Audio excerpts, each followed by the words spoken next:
Welcome, everybody, back to another episode of Wire2Wire Sports Podcast. I'm the NFL genius, Gene Walzak. In the upper left corner, we got Kent State's own, Cleveland's own, College Cottrell. Gentlemen, how are we doing this fine Wednesday evening? I'm all right. I'm okay. A little frustrated after Saturday, but I'm all right. And then we get into Sunday, and I'm like, all right, well, at least you can kind of get a bye week. The Eagles going to easily beat the Panthers. That shit didn't happen. So it was still stressful, but I will say this. Fantasy football was very good to me this weekend. Josh Allen is daddy. Speaking of daddies, upper right corner, Scholastic Shally, Uncle Shally, Ohio State's daddy Shallcross. How you feeling tonight, Bill? Feeling great. 4 years and counting. Still, the sheen still isn't worn off. It's just a great feeling, and not so much Cottrell, but that fan base is struggling right now. Crumbling. Don't defend yourself, Cottrell. Just take it and understand what it is.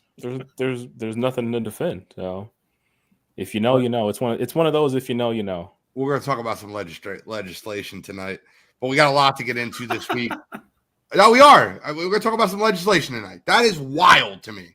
Like, we can't win, so we're just going to put a law in place to stop it from happening. I'm blown apart. I'm caught up. But I don't want to get into that right now. We got a lot to get into this week. Where I want to start is last week's NFL action. And in that NFL action, it's crazy. I did not think we would be opening the show. The number one story in national media this week has been A.J. Brown and Jalen Hurts. And if you really believe that they're good and this is being blown out of proportion, I have some ocean front property in Idaho I'd like to sell you because you're the most gullible human being on the planet. Brandon Graham is 100% the nicest, most authentic. Now, I'm claiming to be the smartest guy in the world. He went to Michigan, but the nicest, most authentic human being on the planet. That's who he is. So who he's always been. Now, sometimes he gets himself caught up and talking, and he did that on Monday night. 100%. I'm actually glad it came out because I want more clarity. I want to be part of the 30 for 30 that happens in 5 years to explain to me what the hell happened. Because every year, it's the second straight year, Carton gets on, whatever, The Fan in New York and says he knows the inside information, but out of respect for both parties, he's not going to say, but there's some real personal issues between the two players. And no Philadelphia Eagles players have spoken about it until Brandon Graham had brought it up. So, gentlemen, is it overblown? Is it the sign of really bad things? Can it be overcome? I'd love to hear your opinion. Shally, I want to start with you this week because I normally go to Cottrell. He's the outsider of Philadelphia. But I'm interested to hear your take on it. And I can read Cottrell's face. I can read it. I know where his take is. It's hard to say if it can be overcome because I still think we don't really know what it is. That's kind of the elephant in the room right now. I think we've just scratched the surface on this. Okay. I think it'll leak out eventually because now, unfortunately, with Brandon Graham saying what he said, everybody's going to kind of smell blood in the water type situation now. Doesn't mean necessarily anybody's going to talk, but I think you'll probably still get bits and pieces of it leak out, and you're probably going to have to connect the dots. And so once we find out really what the beef is per se, I think we can answer that question. I think it's a little too early to do that. I agree 100% with you on the other thing, though. They're not good. They're not buddies. Again, you go back and just this isn't really the first instance anything's happened on the sideline. You read body language. A lot of people get on Jalen Hurts for just constantly sitting there, showing no emotion, just being smug and everything else. And I've heard a bunch of what? That's not the word I'd use. Well, I mean, describe it however you want, but whatever it is. And AJ is a very, for lack of a better term, emotional kind of outgoing, outspoken player. I don't listen. I could, if I'm being 100% honest as an Eagles fan, I could give two shits what it is. If as long as they can get along on the football field and they can make it work, that's all I care about. I don't care if they're friends. We hear all the time how everybody's like, it's a business. It's a business. They're both paid a lot of money to go out and play well and win football games. That's what they need to do. Put the personal shit aside for 60 minutes every Sunday and go do your job. And as long as they can do that, I don't care. I don't need them to be best friends. We were a quarter away from winning a Super Bowl with T.O. and Donovan McNabb, and they are by far two people that absolutely hate each other. At the end of be all, I don't think it's being blown out of proportion. You arguably have our two best players, two or top, 3 or 4 players not liking each other. It's going to be a story. It's going to be a story because the Eagles are good.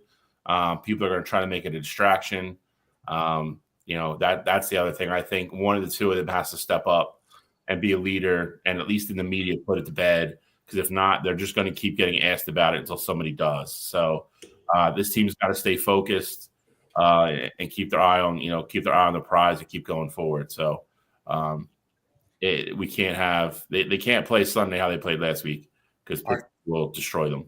I want to start with a couple things. I agree with 75% of what you said. 75%. One thing I'll tell you about the Donovan McNabb TO thing is their split didn't happen until the offseason. Them hating each other didn't happen until the offseason. That Super Bowl, that first year where TO went nuts and was incredible, that first year was not where they had that issue. Second, you said they only have to be good on the field for 60 minutes. I don't agree with that either. I think on this level of the NFL, you have to have cohesion and actually truly love playing with the guy if you want to win at a Super Bowl level. I don't believe that they could just turn it on and turn it off for 60 minutes. That's like parents who are fighting. They're about to get divorced, but they like put on a fake smile in front of the kid. When the kid starts getting older, when the games start getting more intense, they're going to start understanding there's a little problem between mommy and daddy. Why are you sleeping in different beds? That's kind of weird. Those two things I disagree with. Now, where I agree with you is it's definitely not being overblown. It's definitely a real issue.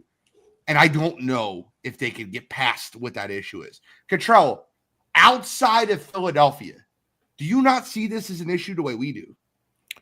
I mean, I think it's an issue, but I also think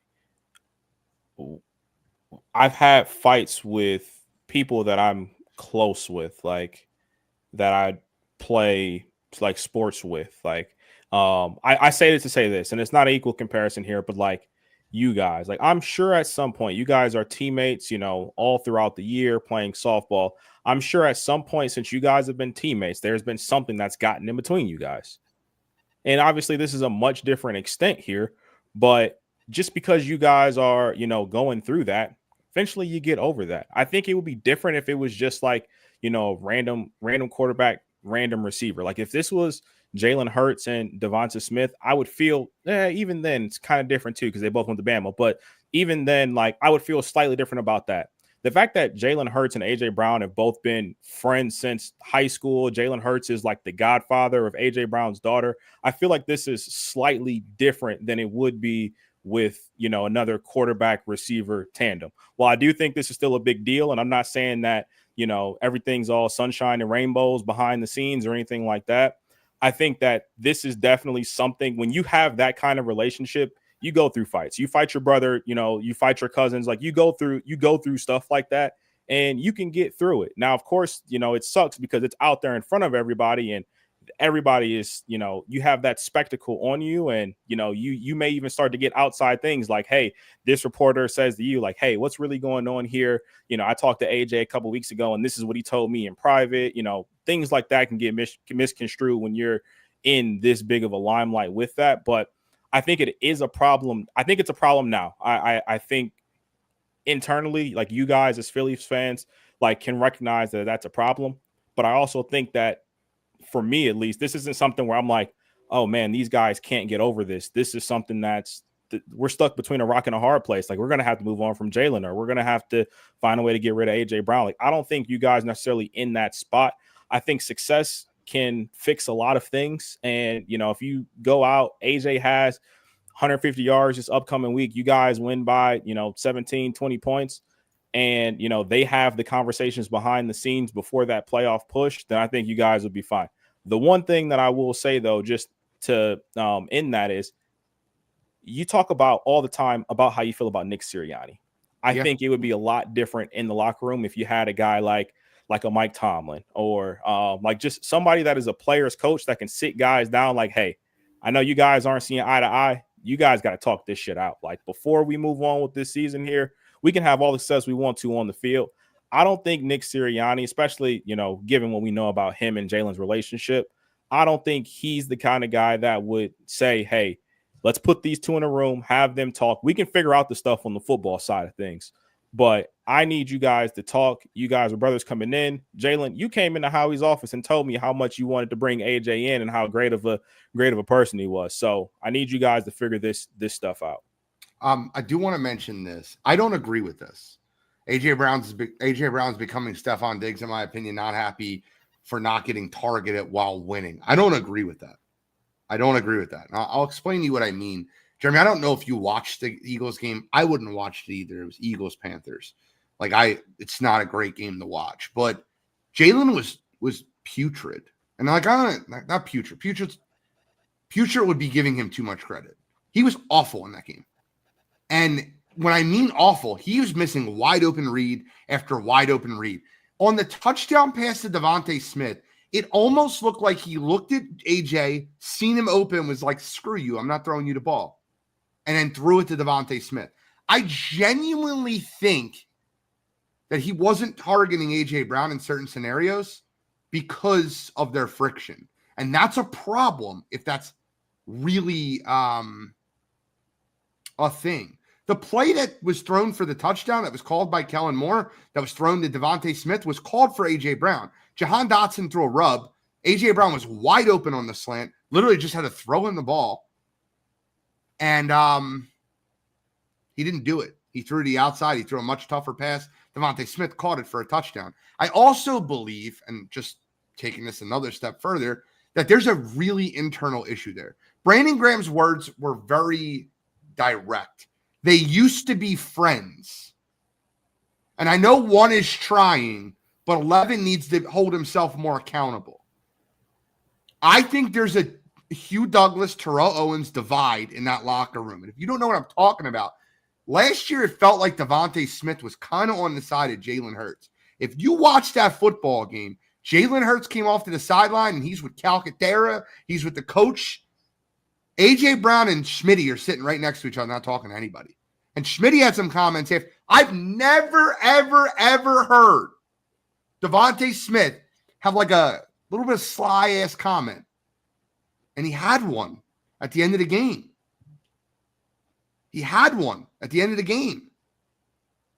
I think that's a real problem.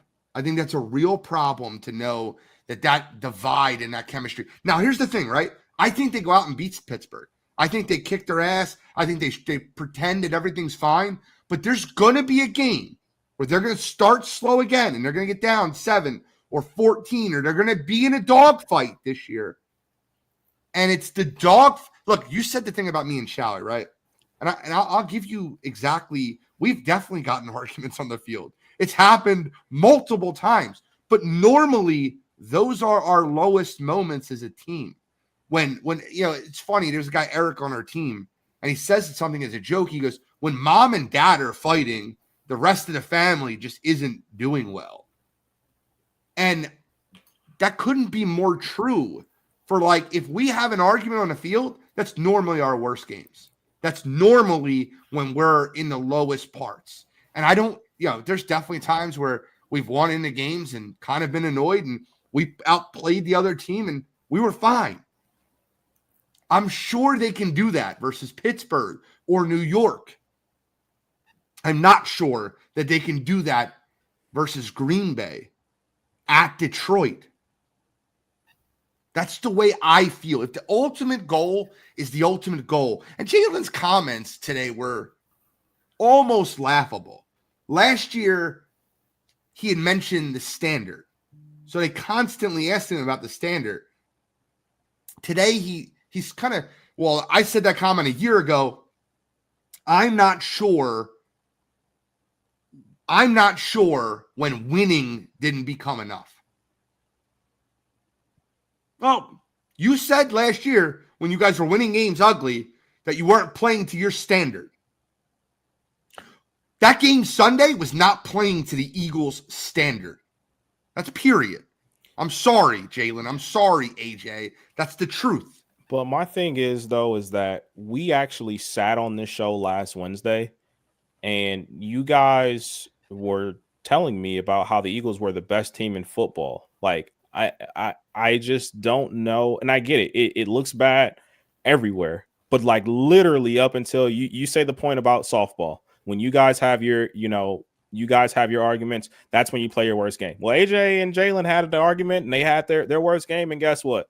They still won. This is a Panthers team that has been fighting and clawing. They took the Chiefs to the brink. They've been playing good basketball. Been playing well. And so, I mean, I think throughout a 17-game season, at some point, you're going to have this. And I mean, in reality, this was kind of a trap game. I mean, you have the performance last week against Baltimore, and then Pittsburgh is on the other side of that, and then you throw in the Panthers in the middle. I mean, that's a classic trap game there. So I mean, I think the issue in itself is needs to be resolved between AJ and Jalen. But I also think that we're a week removed from talking about the Eagles being, if not the best team in the league, the second best team in the league, and a team that can win the Super Bowl. Now, obviously, we all still think that that's the case, but that's why I'm saying I don't think this is a huge deal in the sense of if you go out, perform against Pittsburgh, AJ gets his yards, you guys win heavily, like the offense just flows, then everybody's happy. Okay, well, can I ask you a question real quick? Rochelle, let me ask you this question, because do you not find what they said in today's, when they asked both of them about their relationship, and they both did, what's your relationship with Jalen? AJ didn't say we're friends. He said, we're good. We're good. We're family fights. We're friends. He's the Godfather. No, you gave every opportunity for AJ to be like, we're great. We're fine. It's family fights sometimes. It is what it is. Did none of that. We're good. We're good. Do you believe that one bit, Chow? One bit. Here's why it's tough with AJ. AJ, and it's been proven, AJ gets, I'm gonna say misquoted, but people run with stuff that people tell them that AJ said, and AJ addresses it, and AJ's like, that's not what I said. I think AJ is very good at saying things on the surface and wanting to leave them there and kind of not expound on, for lack of better terms, what he feels or what he like. He's very good at just putting out there what he wants to put out there. Now we're good. Doesn't scream, hey, we sat down and like you said, we talked it out and we squashed it. No more beef. Like we're good. It doesn't scream that. It screams to me, we're good. It's not. I'm not going to cause a problem while we're here. That's what it screams to me. Like I can go out and play football with him, have it not be a problem, and we can go out and win football games. That's how I take it, because I feel like when AJ does want to be outspoken, when AJ does want to talk and lay everything on the table, he has no problem doing it. And he like, to your point, he had the ability today, if he really wanted to say all that, like, either it did happen or it didn't, or, whatever the situation is. And no, he wanted no part of that discussion. I didn't hear what Jalen said in regards to that, so I don't know what his answer was. I think the difference between all this, we keep using the softball analogy. It's my fear with this is, like I said, I think it's something very personal. Me and you can get in fights on the field, and it's not a personal thing. It might be over a decision or somebody not doing something or me being frustrated or you being frustrated, but it'll never get to the point where like you could be up the next inning. I'd be like, I hope he gets out, or like, I don't want him to succeed, or I don't want us to win. And to your point with Jalen, it almost looked like he looked at him on that play and was like, not doing it. and went to Devonta instead. My fear is whatever the situation is with them, it is personal. And there's no way that wasn't the call, though, Shal. On that route, I'm agreeing with you, and that is what's worrying me. In the point that is, I think it's something deeply personal. And again, in the middle of the season, in the middle of battling in these games, being in the middle of a Super Bowl run, that those are not going to get hashed out. They're not going to get hashed out in the middle of the season. They're just not. I just want to address Kyle's comment. He said he's good if he gets 10 catches this weekend. I don't think that's what it is. I don't think it's targets. I think the AJ thing is he's wide open or the route is called for him and we're taking a negative play or Jalen holds the ball or he runs. Like there's a stem route that's in the game, and I'm going a little bit too detailed, but it's essentially a 3-level route that AJ Brown's wide open with 15 yards of separation. And the play is obviously called for him. His read is the corner on the route, and he doesn't throw it to him. He takes even on the third down where he overthrows Johnny Wilson. That's a terrible play. I don't know if you know what I'm talking about. Johnny Wilson's 6'8", like tallest receiver in the NFL, and he overthrew him. If you look at that play, AJ Brown's man-to-man with a cover one with the safety drifted to the other side. And he's got him beat over the top. And the play has to be to AJ there. I don't understand. Like, that's what's called on that route. Well, I think the other issue with this is AJ, to some degree, has addressed this before to where he goes, if we're winning and we're playing well and I'm not getting targets and they're not calling plays for me, I'm not upset. It's the games where, like Saturday, they're not playing well. To Gene's point, they're calling plays to get him the ball and spark the offense, and then Jalen's not doing his part of it. That is when AJ gets frustrated. If AJ gets 3 targets and they beat somebody 42-10 and he's triple covered all game, that's not when he freaks out. I agree. Go back. It's a pattern. Like, go look at it.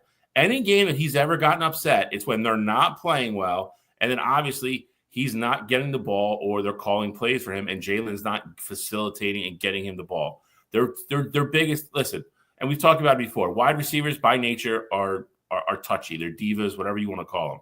But that's not diva behavior to me. If I'm wide receiver 1 and I'm wide open and my offensive coordinator is calling plays for me to get the ball and then I'm running the route and getting wide open and my quarterback doesn't throw me the ball, I'm going to be pissed.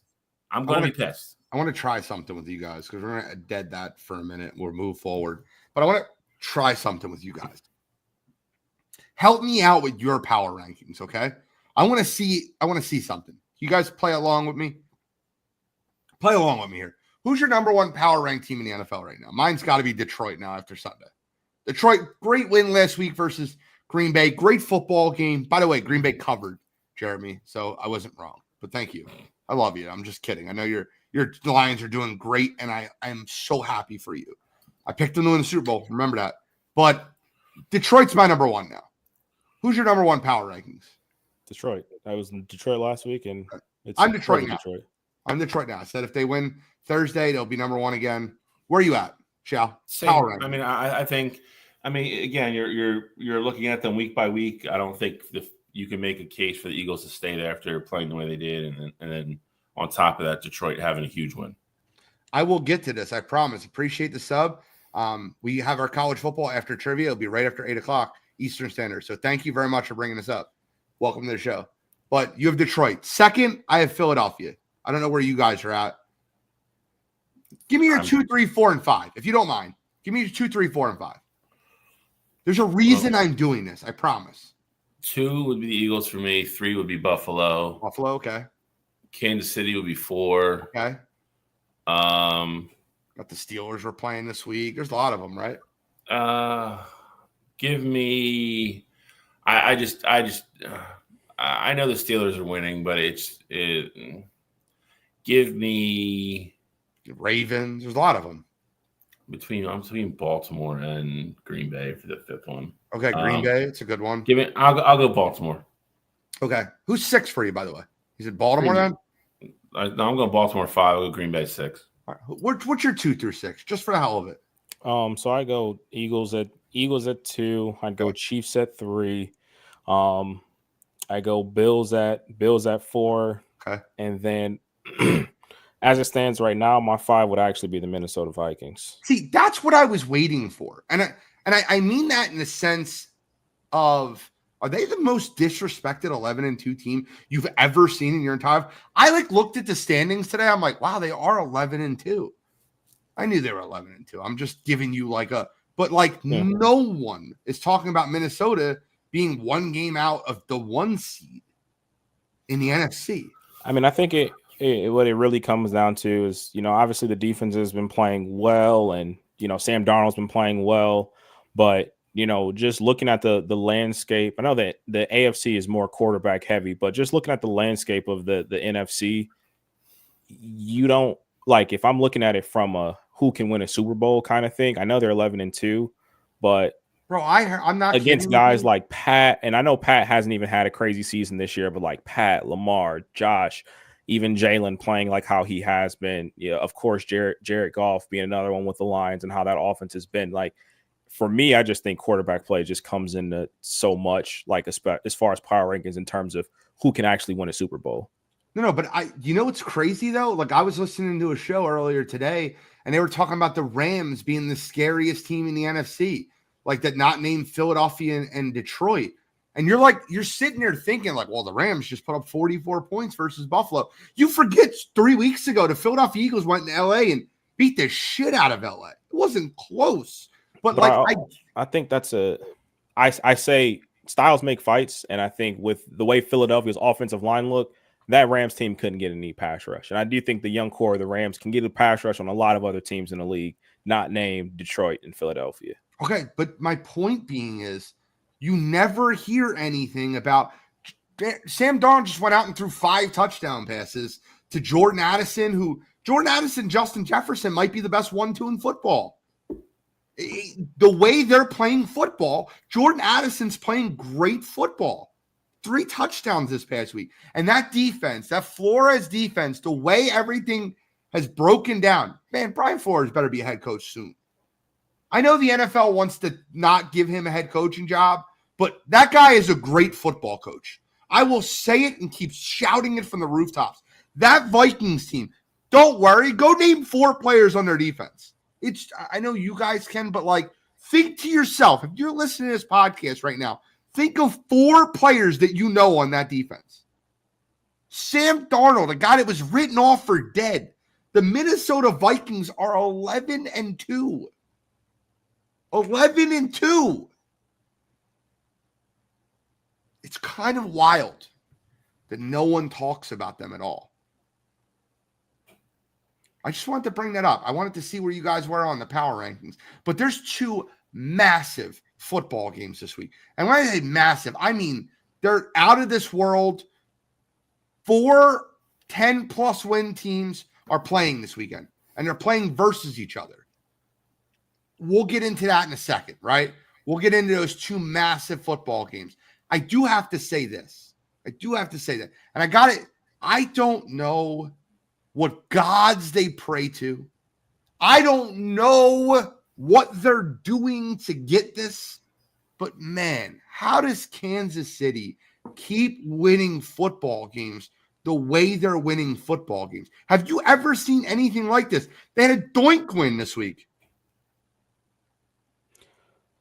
I mean, at a point, I mean, it's better to be lucky than good. And they just happen to be both. I mean, I think it's at the point now where they have had 10 one-possession games on the season, and then I think 6 of them have actually been decided on the last play of the game, which is nuts, for a team that's 12-1 and coming off of a Super Bowl. You would think that it's going to either be one way or another. You should blow out teams that you're supposed to beat, and then, maybe have the tight games here and there. But it's been inconsistent throughout the entire season there. So it's definitely wild, but I think the scariest part about this Chiefs team is that they keep finding ways to win games, and Pat hasn't, I'm gonna be honest, he hasn't been a top 10 quarterback in the entire league this year. And that's scary to think that, going into the playoffs, because it was kind of the same notion last year going in. I think this year is honestly worse than where it was at last year. Last year, the Chiefs really backed into the playoffs. and we saw the run that they went on. Once they got there, and so the fact that they are doing this year, it worries me a bit, and that's why I know they lost to Buffalo.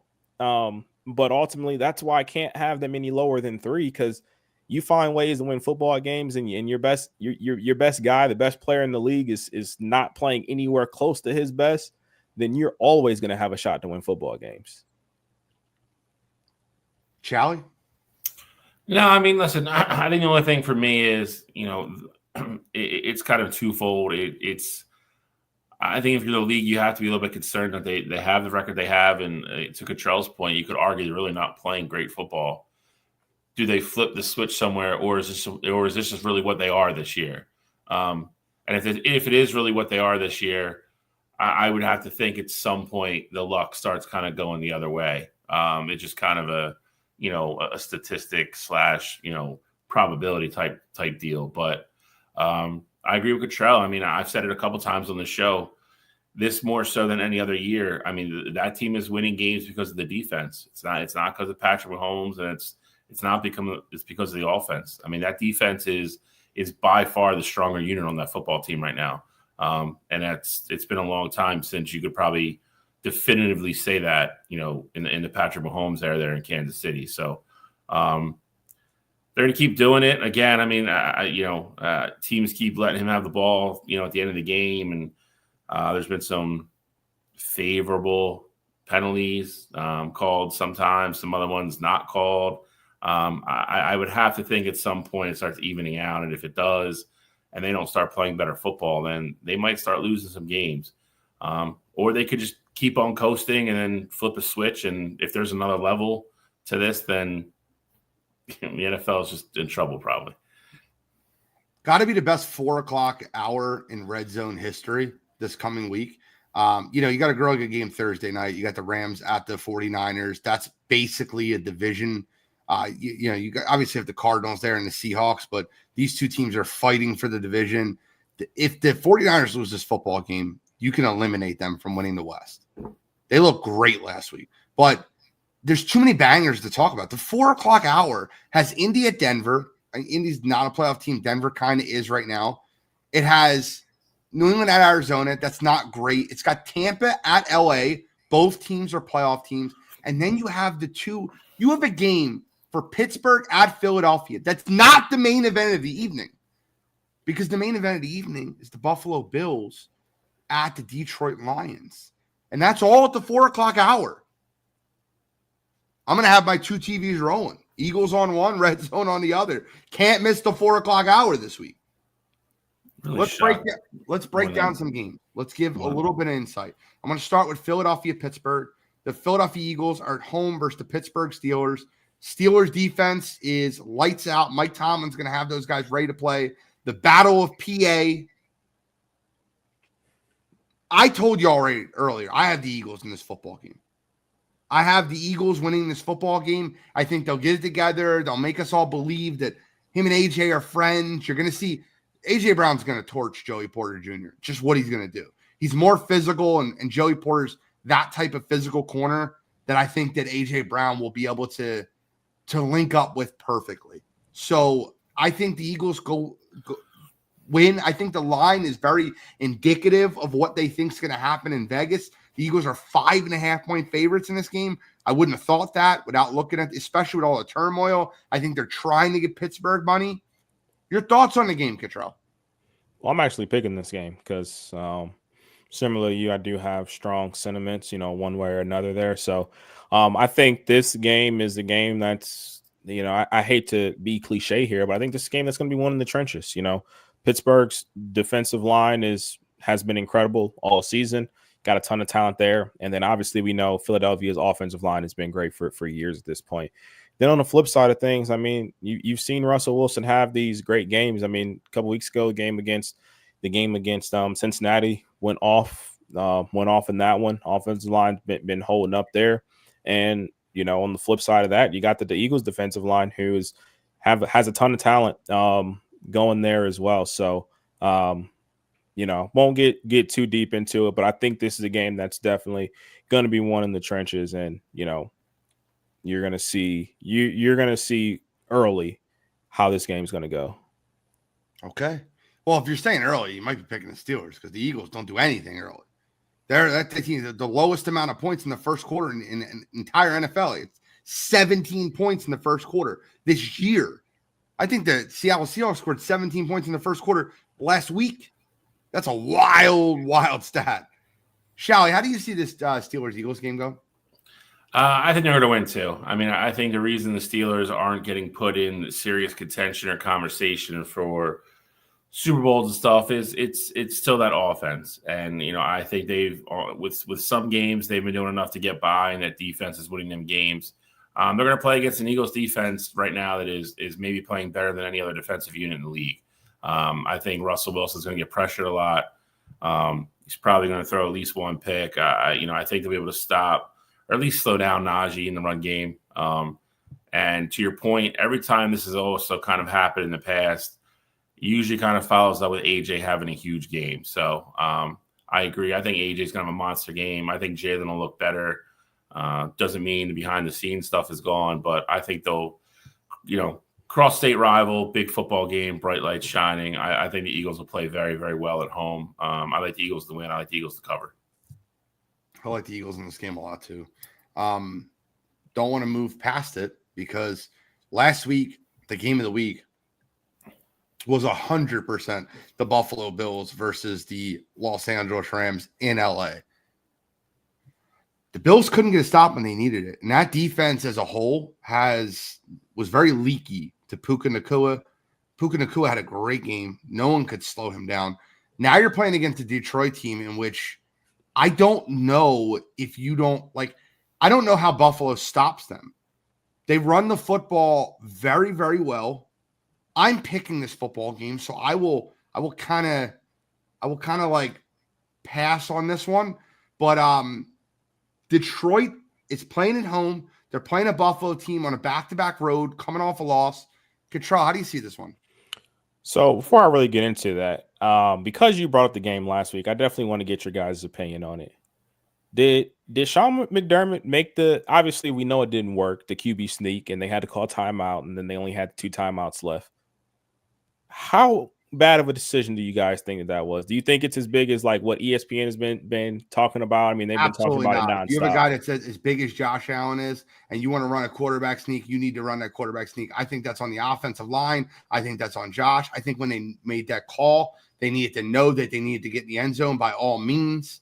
I don't think it was that bad of a decision. I think that sneaking Josh Allen from the 1-yard line should be almost guaranteed. Bill? I agree. I mean, if you're McDermott or who's ever having the final say on the play call there, I mean, I don't know what you call there that you probably have any more confidence than your 6'6" quarterback getting a yard into the end zone.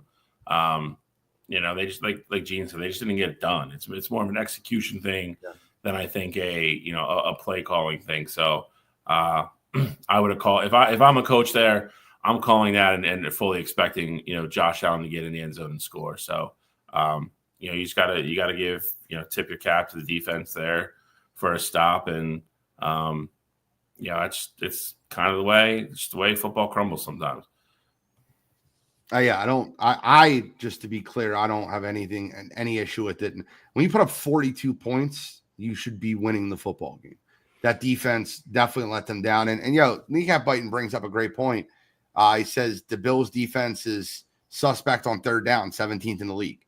Now, every comment that Jeremy puts up here will be filled with the Detroit Lions stat. He's the biggest Lions homeboy, and it's fine. You should be, Jeremy, but there's other things in the NFL. Control. Yeah, I mean, for me, I would say just in general, just quick on that take. I thought it was the wrong decision, just given the severity of the case. Even though it didn't work out, it's not that. It's knowing that doesn't work out. Now, you'd think that this should be 100% kind of play there.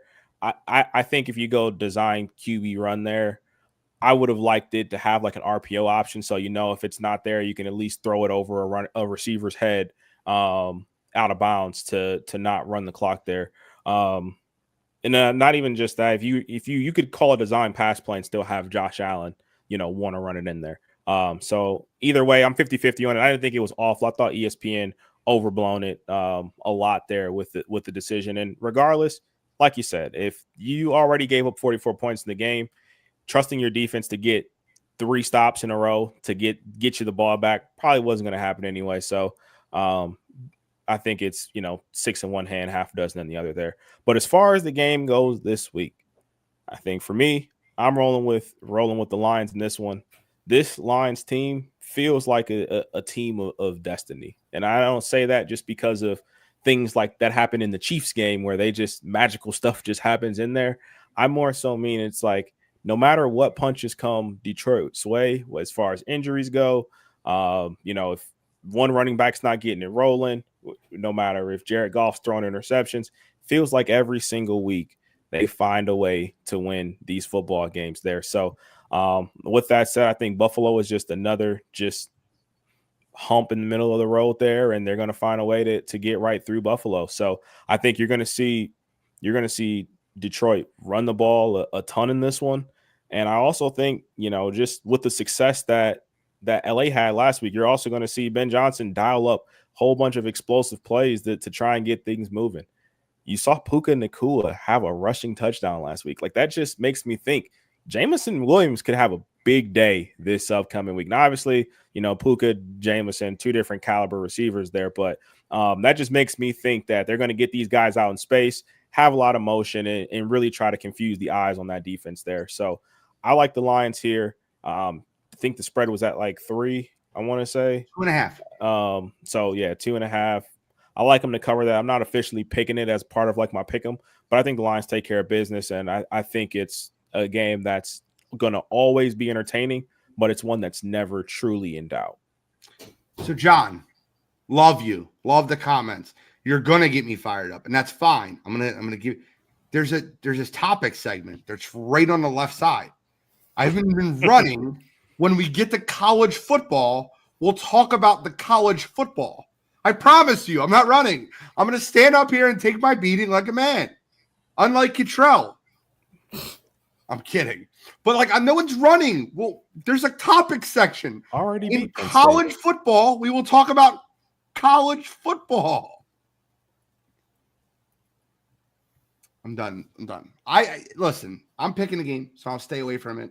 I will ask you guys one more question, and this is before we get into the pick'em segment for the NFL, and then we get into trivia. We got a lot to go on in the second half, so we're going to start trivia probably a little early. Bill Belichick, North Carolina. I need to hear your thoughts on this. That sounds like college football to me. Same. So we'll talk about that on the college football end. That's what it sounds like to me. There's so much to talk about in the college football end. And guys, I don't mean to be like that guy, but I don't know how many students they're going to have. Shally said, we'll talk about college football. Let's get into trivia now because we got a whole loaded back end. We obviously have the playoffs. Let's get into pick'em now, and then we'll get into trivia. NFL pick'em. Put up the numbers. Where are we at? I'm back to 500. I'm there. 3-0 week. I still can't catch Cottrell. God damn it. Cottrell, that's a really good number for NFL. Thank you. Really good number.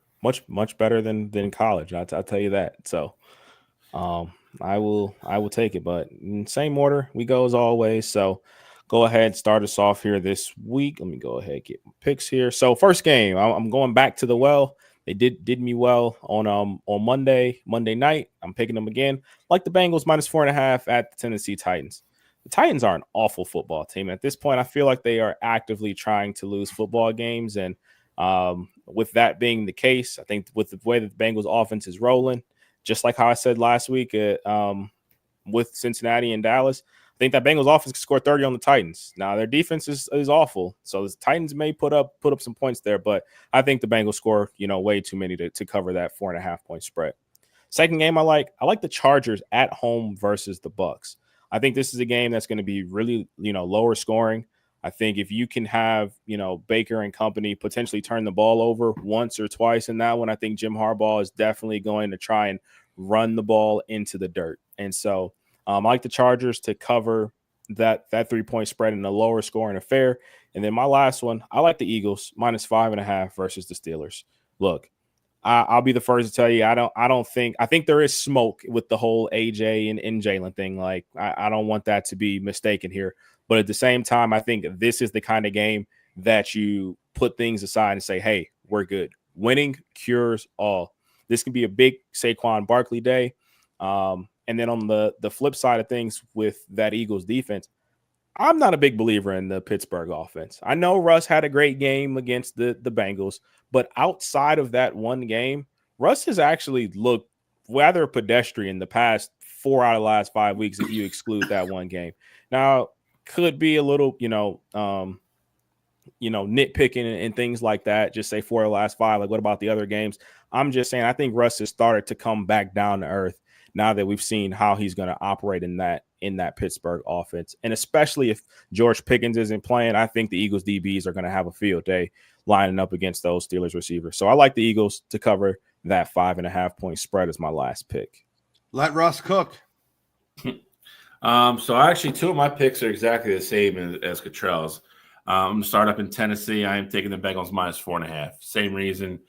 They're pretty much playing for their lives every week. If they even have a shot to get back in the playoff race, they're still way far out looking in. But Cincinnati's offense have just hit their stride. I don't care how bad their defense is. I just don't think Tennessee can keep pace with how putrid their offense is. So I will take the Bengals -4.5. Second game, same thing. Taking the Eagles -5.5. I think it's a big A.J. Brown day. To Cottrell's point, I think that when their lights are on, there's going to be a lot of people with their eyes in that football game. I think it's kind of in the tunnel, put your shit aside, smack each other on the helmet and go out and know you both have to have big games and win. I think they're going to do that. So I like the Eagles big on Sunday. And last, I'm going to go Denver -3 at home against the Colts. I think Indy has too many flaws defensively. Sean Payton coming off a bye. I like Denver coming off a little bit of rest. Bo Nix in that offense. I think we'll just wear down the Indy defense. I think Jonathan Taylor might have a decent game. Anthony Richardson is going to struggle to throw the football against that secondary. So I like Denver -3 at home. Okay. I have 3 fun picks this week. I have a Thursday night game. I have 2 Sunday games, 1 main event. So I'll start with the Thursday game. I think the 49ers are looking really good. I think people are overvaluing the Rams off that huge win versus Buffalo. I love the 49ers on Thursday night -3. Brock Purdy, that defense. Juwan Jennings is playing great football. George Kittle, doesn't matter who's behind that offensive line. They always seem to get it going with the run game, and their defense was absolutely smothering Chicago. Give me the 49ers -3 over the Rams. Love that one. Next one, I got the Miami Dolphins +3 over Houston in Houston.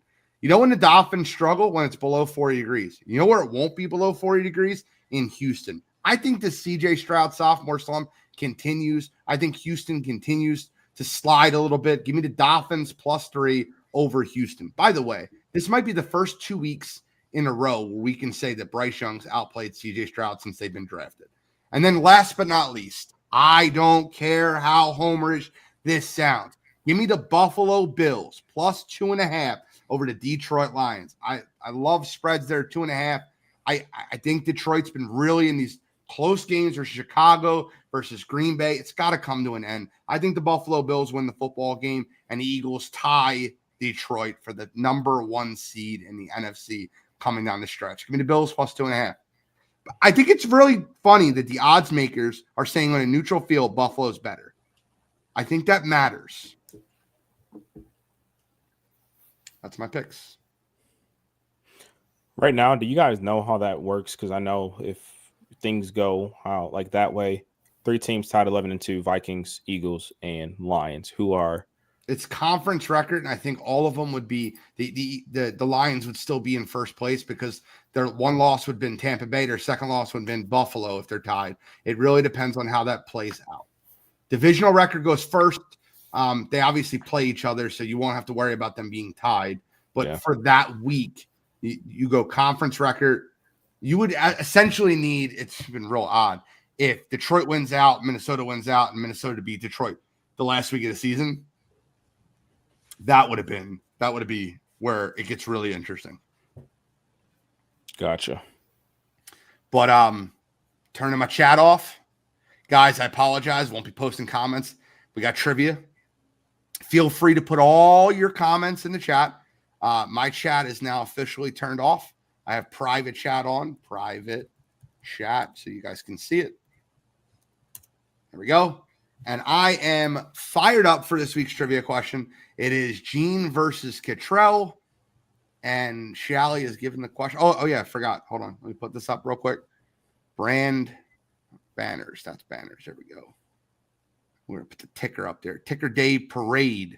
We're good. All right. Might be going to run in the year. Just letting you guys know that early. Yeah, listen, I believe it. I'm a believer. Why are you saying screw you to me, bro? There's no need for that. I was just letting you know that I was Charles here. said that. I was just letting you know that I was here. That's all. Hurtful. And as you know, I still have it up because I read it. I drink. My hands are up. Not to put any pressure on Gene here, but I did some math. Cottrell wins tonight, pretty much clinches the year for me. You're right. It's fair. So this question's going to be like, Ohio State graduates the last 10 years. Highest drafted Ohio State Buckeyes ever. No, we're gonna go off the grid here a little bit. So, oh brother, in celebration of the F1 season coming to an end. No, I'm just kidding. I wouldn't do that to either one of you. Bro, someone's gonna screen grab my face. Good call, sir. I would let Cottrell go first. He just would have guessed Lewis Hamilton, and he probably would have won. I had no idea. Verstappen. Yeah. So, all right. So, in other huge news, obviously with the Juan Soto signing to the Mets happening, we are going to do the top 10 contracts for 2025 in Major League Baseball by AAV. So what they make per year. We're going to do top 10. Okay. So I go first, right? You would go first. What's your choice? Let's be clear when we say this. Just 2025 salary. Yes, it's top 10 by AAV for what they're going to make this upcoming season. AAV does not mean what they're going to make, though. That's the average per year. Yes. Yeah. So what you're thinking, Gene, is not. You know what I'm thinking, right? The guy that signed last year. I do. Okay. I'm just saying, though. I'll cheat and I'll start with Juan Soto. He's obviously on the list. So it's a cheat right there. It's a cheat code right there. The first two are cheats. Yeah, and I'm going to go Shohei Ohtani. I was hoping that would be a strike because he's got a $2 million salary. No. And the rest of it's deferred. See, I don't know. He said AAV. I get it. Okay. AAV. All right. Michael Trout. Yep. Michael Trout is number 8, 2-1. What? Yep. That's not a good sign for me. If Michael Trout is number 8, that's not a good sign for me. I'll be honest. When I pulled this up, I didn't think he was going to be that low. And I will go with Aaron Judge. That's a great one. Number 4. That's 2-2. a great one. Okay. If Mike Trout is number 8, is Trey Turner on the list? Is that your answer? Yes. It is not. Strike number 1. See, he signed more recently than Bryce. I'm gonna go with Fernando Tatis. He is also not on the list. I'm gonna go with another Philly. I know he got paid a lot of money, short term though. Give me Zach Wheeler. Zach Wheeler is number 3. Wow. I am going to go over to that Dodger well. Give me Yamamoto. Not on the list. 3-2. Gene, a full turn ahead now. I'll go Garrett Cole. I'm going to stay on my high-paid pitchers and big. Garrett Cole is number 7, 4-2. Well, I am going to go with the guy I feel like has to be on this list here. I'm going to go with Xander Bogaerts. Not on the list. Okay. Jesus. I'll go with another high-priced pitcher just signed yesterday, Max Fried. Not on the list. Really? Is that updated? It is updated because Soto's number 2. Max Fried just signed yesterday. I'll bet you that's wrong. He's got it's okay. It's my fault. He's got 7 for 200, like 212 or whatever. So it's like 30. It's only 30 million. Yeah, he's making less than 30 a year. Yeah, okay, I didn't know that. And I'm wrong. He's not on this list. I'll shut up then. My apologies. 4-2.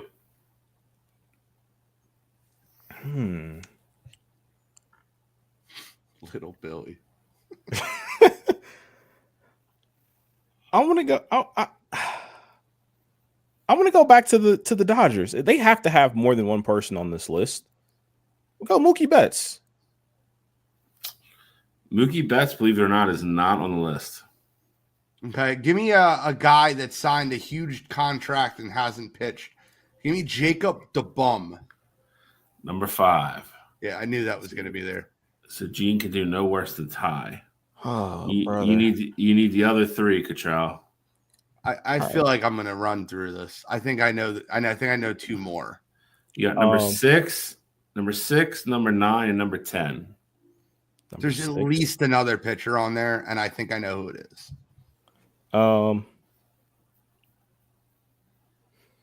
Let's see here. I'm trying to think of guys that signed big time deals there.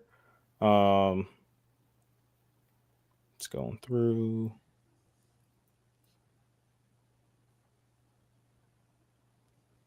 I'm going to go with Francisco Lindor. Number 10. I thought I'm going to close it out right here. Stays alive. 5-3. Stays alive. I'm going to close it out right here. Like, ring the gamut. Uh-oh. I don't have the brother of Benny. Give me Blake Snell. Number 6. 40 million. Yeah, number 6. It would have been interesting if he could have got them, because I think it would have took a while for you to get number 9, and I can't believe he's still on this list. Is that the only one left? Number 9 is the only one left. Okay. Can I take a shot? Sure. All right. Do you want to go? Do you want to any hint on it? Because it says tough or no? American League infielder. Okay, that's fair. Oh, whoa. American League infielder. You just kind of threw me through a tizzy right there. Teammates with somebody else on this list. Well, I mean, is it Anthony Rizzo? Mm-mm. I know that was like the first when you said that was like the first name I thought of too. I was thinking because teammates with Aaron Judge, plays in New York, a lot of money. Teammates with some. Oh shit! I know who it is. Anthony Rendon. Yep. Oh my God, Rendon! All right, I'm gonna update the Anthony Rendon. Carlos Correa was 11. Seager's 12. Arenado, Seager tied for 12. Machado's 14. Sounds like a $300 million deal. They're all down here together. Machado's 14. Devers is 15. Mookie's 16. Trey 17. Max Fried's now 20th. Yamamoto's 21. All the guys you named, they're all like the next like group of every 12. single freaking week. Well, gentlemen, let's see if the comments got anyone. The comments didn't put anybody. Okay. They checked out for baseball. Yep. Elmar said, "Oh, I know." I'm guessing he knew it was Rendon. Sorry. 8:00. Perfect. Time to move to college football. Now, I don't know what we're gonna do for the Christmas Day thing, because if I'm down by 1, like if I win next week versus Shally, right? What do we do? It'd be tied. I'd be down by 1, and there's no one to do the trivia for me and Cottrell. Then we would just carry it then. No, we don't carry it. You win. It is what it is. We'll figure it. We don't figure something out. You win. In the middle of the year, though, so yeah, we're gonna figure it out. We said we were gonna reset at the end for 2025. I know, but But I'm just saying we started in the middle. I mean, we can figure it out. I do appreciate Bill's love for baseball, because I feel like it's the one sport where I should clearly beat you. And like, it's not like if you did basketball, like you're going to have the advantage there. If we did football, it's a little bit more even. If we did college, I'm losing. I think basketball, you guys are really close. College, what? I think basketball, you guys are really close. I think he knows more about basketball than I do. College football, unless it's real obvious. Then I know more about football. Like, I think that's the distance between me and him in basketball is the same distance between him and me in football. Yeah. Anytime I do baseball, I try to keep it obviously like Yeah, super current stuff, so it's fair for both of you. But I got on a pitcher kick this week. A high contract. Honestly, the only person on that entire list that I wouldn't have got would have been Blake Snow. Bro, that was an easy one. He just signed. I know, but I'm just saying I know I wouldn't have thought of him. Okay, well, let's move on to college football. Let's talk about the Belichick thing before we get into the rankings and the college football playoff. Which, by the way, we can do recap. Let's do recap. I want to make my friend Jonathan Suggs a happy man. I want to make him a happy man. Alex too. No, but see, Alex knew on Saturday when I was in the comments, or Sunday when I was in the comments of your college football playoff show. Like, I admit it, we lost. Our defense couldn't stop them. Or I picked Oregon to win the national championship, which I did, guys. This is all real. I thought Penn State would be too much. I thought Styles would make fights. I've not watched a team run up and down the field the way Oregon did versus Penn State's defense ever this year. Not one time. So I don't even credit where credit's due. They're not a finesse team. They're the best team in college football. Oregon is just different. I was watching that game with Shally, bro, and like everybody there is like, no, Penn State's not going to win. I'm like, no, I'm into it, bro. I'm into the game. Everyone there, nope. They kept coming back. We're getting closer. Every time we needed a big stop, Oregon got a huge play. And we talked about the X plays last week, and Cottrell made a really good point that I kind of ignored because I'm like, it was Ohio State one time. But the majority of the X plays that Penn State gave up this year were in their one loss versus Ohio State. Cottrell's point was, well, this is the only offense that you're going to see all year that even compares to what Ohio State. Better, worse, this is the talent that you're going to see. That point is correct. Now, we could talk about James Franklin blows. Me and Shally had a conversation about him going for 2. And if that would have cost them the way it did, we'd be having a different James Franklin conversation. You'd be fired. I don't think that defense has to do with James Franklin. I'll be the first person to trash James Franklin. It's normally his decision-making on the offensive side of the ball that I have issues with. That defense flat out got beat. That was not a head coaching thing to me. They just got beat by a team that played better than them. There's nothing I can say about that. We went into a football game in which Oregon just played great football offensively. They definitely did, but I'm not gonna lie. I mean, I'd be the first to come on here and trash James Franklin with you, but again, this is a Penn State team that could have easily. I mean, they went down. What was it, 24-10? Like, they could have easily just rolled over and said, "All right, well, hey, Oregon's they ran up and down the field." Actually, it was more than that. It had to be 28-10. They could have just easily rolled over and said, "Hey, Oregon, they're a better football team.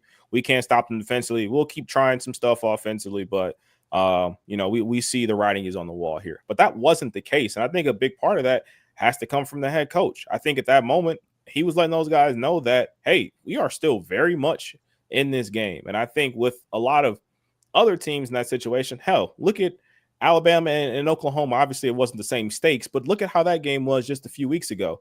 Alabama rolled over like, hey, Oklahoma's beating us today. There's nothing we can do about it. Penn State, it never felt like that. And even when, they had punt the ball and Oregon went and scored that touchdown, they were up 18. I was in the group message the entire time. I never felt like Penn State didn't have what it takes to move the ball down the field, because I saw it. Even the drive where they got stalled out and they had to kick that field goal, they were moving the ball on offense rather efficiently. So for me, it felt like that Penn State team was a team that belonged on the field there. And you could talk about Oregon being better and things like that, which is obviously they were better. They won the football game. Johnson. Every time they needed a play, every time Oregon needed a play, that kid was open. He was unbelievable. He was. But for me, the biggest thing for me in that game, though, was that you had Drew Aller have a turnover late in that one, and it was one of those unforced kind of turnovers. Yeah. Where I think for him, obviously, you'd never want to lose a Big Ten championship. You don't want to have moral victories there.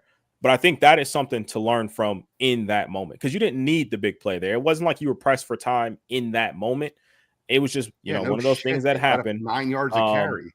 So I think the thing is Drew Aller can learn from this, and we're going to get into the playoff bracket here, but I think that could be a potential. We could be looking at that as like the turning point, as crazy as it sounds, of Penn State's season. Yeah. So I mean, I mean, me and Cottrell, I mean, we did this. I want to say like a month ago, like 4 or 5 weeks ago. Me, him, and Alex, had a discussion. It wasn't even on the show. We're just like realistically who we thought, could win the national championship. And Penn State was on both our lists. And I will tell you this: Penn State's a little even better than I thought they were. I think they went up against an Oregon offense that is, I mean, it's just elite. It is what it is. I'll say this, and I've said it before. I think Oregon, offensively they're special. I think defensively they're very ordinary. And I think when you get in these track meets, when you have the better offense, that's great. But it takes one night, if you're going to constantly get in track meets, to have one slightly off night and you can lose a football game. And if you're an Oregon fan, that's what you have to be concerned with. Penn State's offense went up and down the field pretty much at will during that entire game. They ran the ball 9 yards of carry. Yeah. I think Oregon being able to run out that trio of wide receivers is what really hurt Penn State. I think they were just one kid short. Like you said, every time they needed something, it just seemed like Stewart ran 15 yards down the field and went across the middle, and there was nobody there. It was just over and over and over again. So you got to give Oregon credit. Again, I think Penn State's got to regroup. I would say this. I think if you're one thing, and you can't really necessarily pinpoint this on James Franklin, I think the lack of adjustments defensively for them in the second half. At some point, you just have to let Abdul Carter go. The spying on Dylan Gabriel thing was not working. At some point, the best thing you do is, if anything, if Abdul Carter's getting penetration and pressures, some of those just turn into Dylan Gabriel 5-6 yard runs instead of him sitting in the pocket and throwing 20-yard darts down the field. He's your best player. You got to let him eat. You got to let him play. That'd be like TJ Watt being like, or Myles Garrett. I think Cottrell said the same thing in our group chat. Like, that'd be like, putting Myles Garrett as a spy on, Jaden Daniels or something. It just makes no sense. That's the only thing that would, that I think, looking back at it in hindsight, not that I wouldn't want to point a finger, but that can't happen if they play again or they get in that situation again. That kid's a difference maker. Let him go make plays. 22 passes completed, Charlie. 22 passes completed. Everyone not named Tej Johnson had 11 receptions for 102 yards. Tej Johnson had 11 receptions for 181. Yeah. Every time they needed a play, he was open. But I mean, to both your points, though, I mean, I think, again, if you're a Penn State fan, I think you have to, sometimes you have to read between the lines and take positives where you can. Yeah. AJ Harris got beat like he stole something now. Yeah. In the past, that I feel like that's a James Franklin team that would roll over. And they did it. They fought. I mean, again, I watched the game with you, and every time we looked at each other, we were like, they have to get points here. They would go right down the field and score. And they were resilient, and you're going to need that. You're going to be put to the test in this playoff. All these teams are wandering into something that's never been done before. It's a completely brand new thing. It's brand new for everybody. It's a new situation. It's new circumstances. You got to be ready to adapt. And again, I don't, even if Oregon goes undefeated, and they very well could, they're gonna be put in a couple spots here and there that's going to test them. And if they don't come through it, like I said, it's maybe they could lose. If not, they could win it all. I mean, they definitely have the offense to do it. But I got a bone to pick with you guys. Throw the playoff up. I'm going to tell you the bone I have to pick with you guys. Why is it with us? Well, I'm going to tell you because I watched your great show, by the way. I watched your reveal show. And you guys were very happy with the selection and the rankings, it seemed to you guys like it was done correctly in your eyes? Well, in regards to Alabama not getting in, yeah. Here's what I don't understand. I want to ask you guys a question, and we talk about this all the time, right? We talk about. I heard you guys talk about Alabama's best win and bad losses, and SMU's best win, and Ohio State and Tennessee and Texas. I want to. This is me being very critical of my own team. What was Penn State's best win this year? Illinois. Ranked-wise, yeah. They had no good wins. And when they went up against two teams that were ranked in the top 10, one in their house, they lost. Top 5. I mean, actually top 3. Well, I'll say, what was Ohio State? Yeah, top 3. So your 2 losses are to the number 1 team in the country on a neutral field and by 6 points to the number 3 team. So Indiana's only loss was at Ohio State, Here's Indiana's best win. Don't get me started on this path here, because I'm always giving the Indiana love. So, but the point that I'm getting started on is Penn State has the easiest road to the national championship out of anyone. How is that possible? I'm not disagreeing with you. I'm telling, if you're looking at it at first glance and name recognition and all that, if anybody thinks that Penn State's going to play Boise State on a neutral field and that's going to be a whitewash, you might have a bad Saturday when that happens. I don't, but they're going to. I'd rather play Boise State than Oregon. A team from Dallas, a team from Dallas has to come up to Happy Valley in 15-degree weather and play at Penn State. And then don't lose the ACC championship game. And if they win, then they play Boise State, which is they're not a powerhouse team. Very good running back, not a complete football team. And then they're going to play Georgia, Indiana, or Notre Dame. Georgia's got no Carson Beck. He's done for the year. It's surgery on his elbow. He's done. So I don't know if Georgia beats Notre Dame. I think it's Penn State, Notre Dame in the semifinals. It could be. We'll see. And if Penn State gets SMU, Boise State, and Notre Dame on their path to the national championship, and the number 1 team in the country that went undefeated gets Ohio State and Texas, are you out of your freaking mind? They worked all year to be undefeated, and they're going to get the best. Look, I'm telling you the truth. You guys might disagree with me, and that's fine. The 3 best teams in the country are Oregon, Ohio State, and Texas. Those 3 teams should not be on the same side of the bracket. It's absolutely insanity that those 3 teams, Oregon has the worst road. And they're the 1 seed. Am I wrong? I'm laughing at John, by the way. That's not. It is. I'll say this: what happened the last weekend was not beneficial for Oregon. The way everything shook out. They've already talked about, when they go to adjust this in 4 years, they're going to reseed after the first round, which makes a lot of sense. 2026 actually is when they can. Is it? I know we were talking about it. Yeah, it's okay. 2026, you will see it. Everybody will play the first playing games, and then the 1 seed is going to get the lowest remaining team. That's what they're going to do. They're going to reseed it. I don't have a problem with that. That being said, why don't you give the 1 seed their choice? No, you don't. No, you can't do that. Don't do that. I think it's easy. This is easy. You give your conference winners an automatic spot. You say, hey, you're in. You're guaranteed in the top 12. Outside of that, we are going to rank you guys 1 through 12. You guys are in. You're in this 12. We're going to rank you 1 through 12. We don't have to worry about reseeding anything.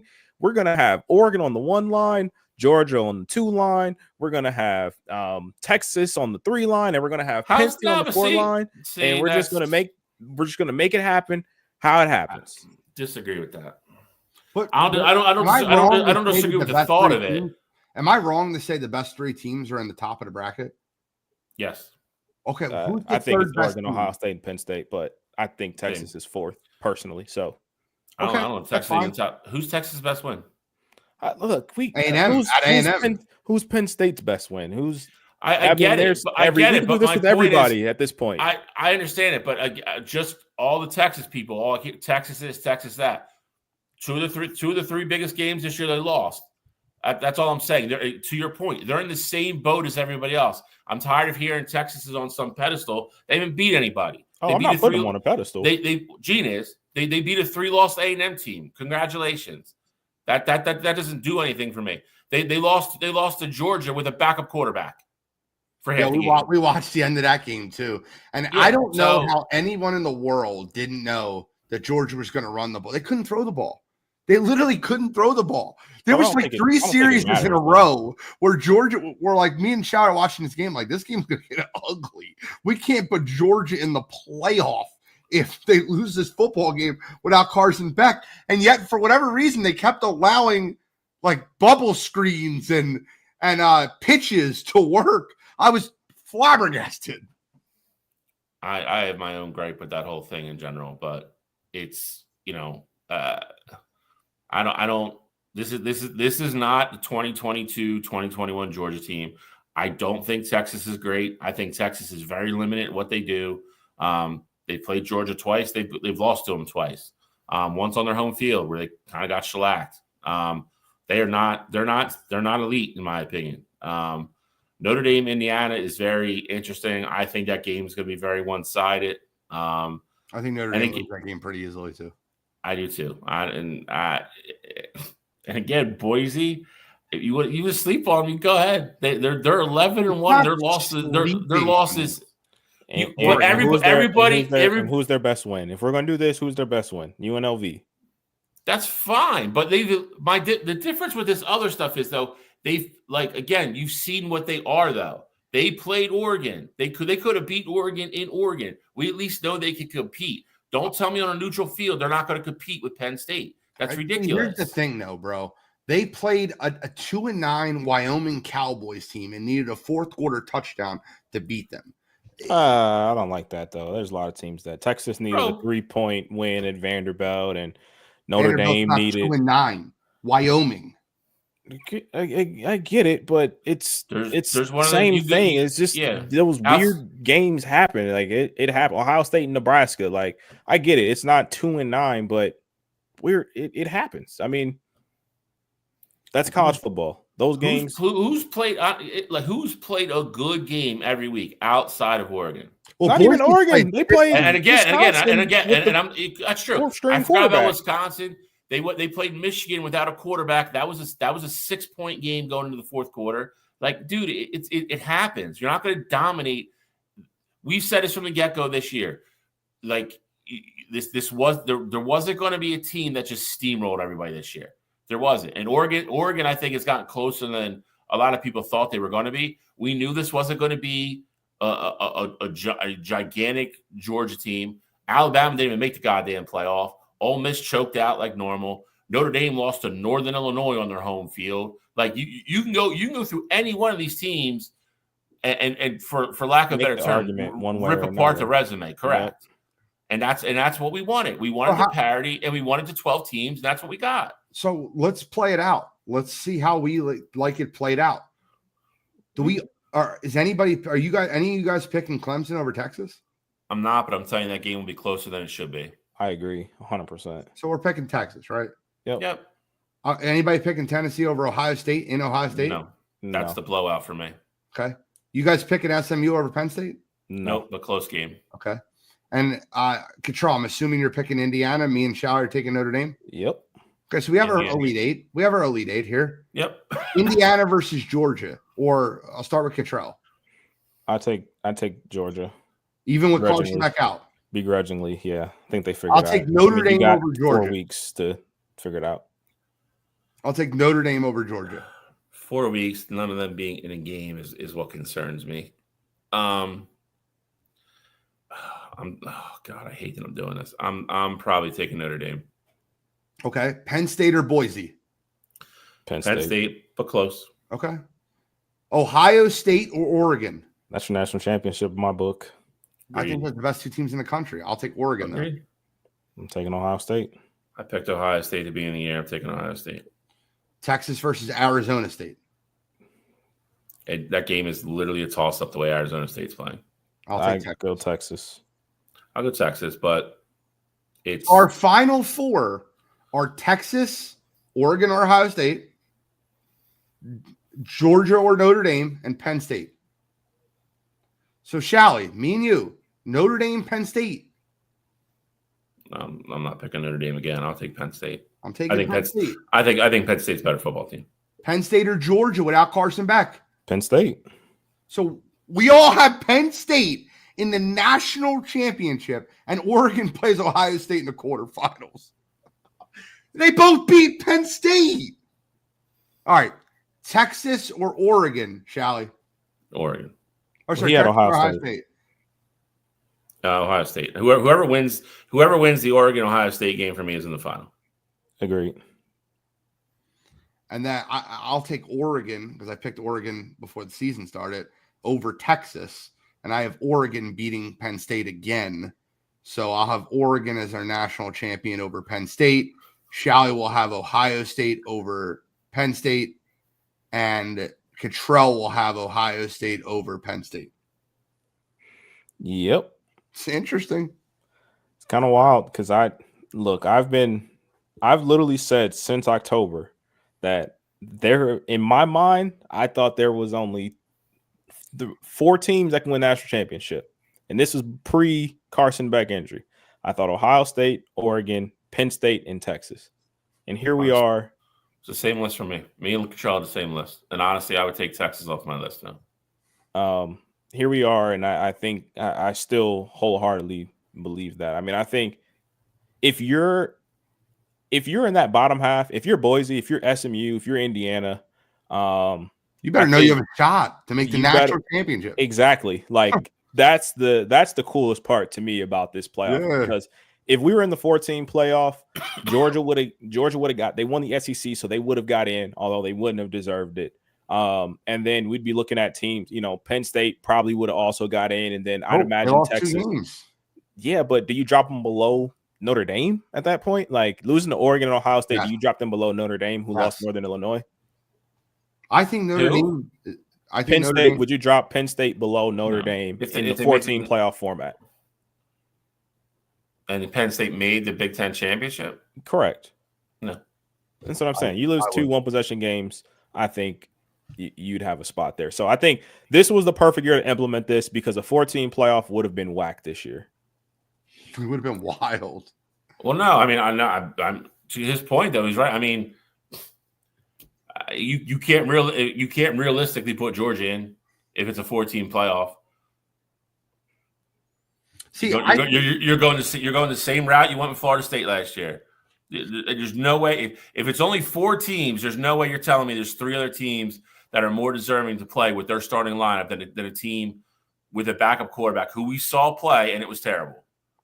Yeah, it's the same goddamn argument. Well, the crazy thing is this, and you guys bring up the Northern Illinois game, and I grant it's a really bad loss for Notre Dame. That's the only bad game they had all year. They didn't play anybody else. They played Georgia Tech, who everybody seemed to have problems with, and they beat the shit out of them. They beat without their starting quarterback. Why does everybody leave that part out? Everybody leaves that part out every time. Number 22 Army, 49-14. Oh, Jesus Christ! They won at USC more convinced. They won at USC more convincingly than Penn State did. You could say what you want. They beat Navy 51-14. They beat the Coast Guard too, and I think they beat the School of the Blind too. They won at A&M 23-13. Sure. First week of the year. I'm saying. Listen, I get honestly to me that game is perfect because if there's 2 frauds in this whole damn thing, they're playing each other the first game. One of them's going home. So worked out perfectly for me. I think Notre Dame. I was almost 3 for 3. The only team I was wrong on was Penn State. Penn State's better than I thought they were. The other 2, I was dead spot on them. Ole Miss choked. Notre Dame stinks, and Indiana has no business. Really good. I think Notre Dame beats Georgia too.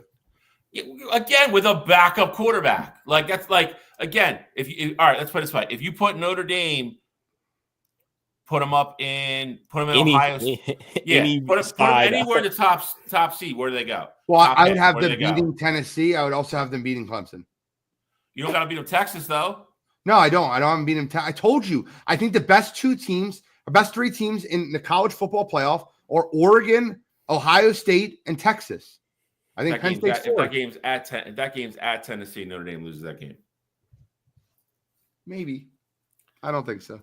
We'll see. I mean, again, they play the service academies every year. It's 3 wins. Just chalk them up. Like it's losing Northern Illinois at home. Navy on the show though, bro. Yeah, they turned the ball over 6 times. What do you want me to do? They decided to literally take handoffs and go, here you go. Take the ball. I don't want it. I can't control that, Gene. There's a lot of things I can do. Right. There's a lot of things I can do. That's not one. We didn't pick them to win. We picked them to cover. And it was like that is true. Correct. It was like 15.5. So, I mean. And again, the Georgia Tech thing, dude. Like, and they didn't kick the shit out of them. They beat them 31-13 for the record. And their best player did not play in the game. It's fair. Like Bill Belichick. Yeah, what a mess! What a mess this is gonna be. Is he like? I'm not like guys. Maybe I'm not because I'm not like on the tee like anybody else is on the tee. Well, no, I'm serious. Like I don't fully understand. So help me understand. Is he like dating a girl from North Carolina? Is this like something I'm missing, or is that a joke? I mean, he's dating a 24-year-old girl, but I don't know where she's from. I mean, I don't think she goes to school there. If that's what you're asking. I don't know. I'm gonna look it up because I thought she was up from like by the Boston area though, because he got caught like sneaking out of her house that morning. Well, I mean, again, she's 24, so I mean, she'd be a little removed from Jordan school Hudson. age. Let's see. Maybe like that was like a scheme for That's like real recruiting right there. You know what I mean? I don't know, man. I think Bill's just a player behind closed doors and nobody knows. I'm not gonna lie to you though. Just as far as like this move goes, I attended Bridgewater State. Jesus Christ, what is that? That's like Bucks County Community College. What it sounds like to me. That's Notre Dame's 4th best win. He's got a bachelor's degree in philosophy. That's a good one. There you go. That was Notre Dame's 5th win this year. But as far as football goes, though, I think this is actually a great move for North Carolina. I'm gonna go off on my ledge here. I know a lot of people don't like it; they don't understand it. Being a 70-year-old coach, you just move on from one. You're supposed to try and reset the program. For me, I think this is a move that makes a ton of sense because one, the school's already come out and said we're gonna bump up our NIL allotment, and I think for Bill Belichick, for him to have a year off of football, and for him to go into that interview with essentially a manifesto about how he can turn around a college football program. And I mean, this is a guy who didn't even wait until the NFL season was over to try and interview for those jobs. I think he's serious about going to college. Like maybe he wants a new challenge. Obviously, Hold on. Can I give you an ulterior motive that I heard? Something that I heard that might have some credence? Sure. Do you think that he's trying to line it up for his son to have a head coaching job? Well, I mean, that's what put part of his deal. So of course, part of the contract. Yep. I mean, of course. Sorry, but regardless, I mean, if he could have went to the NFL and had his son as his DC and ultimately said, "Hey, I'm going to retire in 4 years. I want you guys to make him the head coach." He could have done that anywhere. I think you could have built that in really anywhere. He did the same thing with Gerard Mayo when he was in New England. So that can honestly happen anywhere. Okay. But for me, as far as like a football standpoint, I think that he's going to be able to recruit, and you know what you're getting with Bill Belichick. I think in the NFL, you have a lot of guys that make a ton of money, and you have these egos, things like that, and they abided by the Belichick way.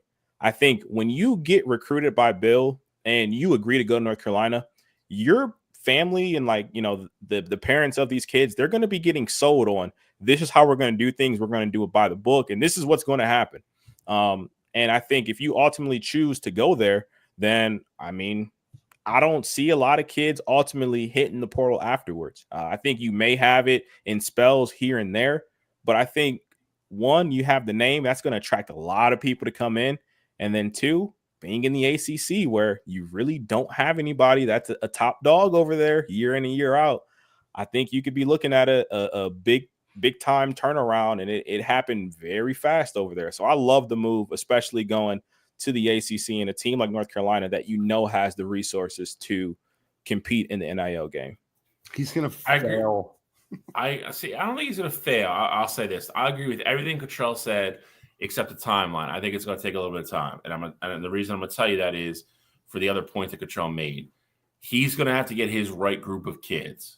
There's going to be, I promise you, there's going to be kids now that are going to stay and be like, oh, crap, Belichick's our coach, or I'm going to stay. And they're going to get about an hour into the first practice and be like, this isn't for me. Yep. And you're going to, I think after the first year, you'll probably have a pretty big portal, kids hitting the portal. After that, you give him year 3 when he brings all his kids in, their juniors and seniors. That is when I think they'll be good. Listen, I mean, you can't argue the guy's X's and O's and knowing football. I mean, there's nobody that's better at it than him. I think adjusting to the college life and the college kids, which are drastically different now than it used to be. I don't know how you can see Bill Belichick in someone's house recruiting. I just can't see. But see, listen, here's the only thing I'll say though. It's so easy. If you would have told me 4 years ago, I would have agreed with that. But now, like, you listen to all these guys talk about him, like, and you see him on TV. Like, the dude's funny. Like, he has a personality. Like, I don't think he has any problem, walking into these kids' houses. And again, Cottrell's not wrong. Like, hey, I won 7 Super Bowls. I know what I'm doing. Like, come here or don't. I don't give a damn. I'll get the next one. Correct. And that's what it's going to be. Come here, learn how to play football for real. I'll get you ready for the next level. We're going to do, like Cottrell said, we're going to do everything by the book. There's going to be no screwing around. There's going to be your kid's not going to get in trouble, et cetera, et cetera. It's not that hard of a sell. You're going to go to UNC, which is gorgeous. It's a great school, a lot of resources, a lot of Jordan money there. They got all the jump man stuff. Like, it's not a hard sell. And again, you're playing in an ACC, which the only consistent thing that's been in the ACC the last decade is Clemson. And they're not what they were 6 years ago. So it's not that hard of a sell. It's funny. Now, is there still are like the most alike human beings? Yeah. Except Belichick, I bet it's going to be in the portal, though.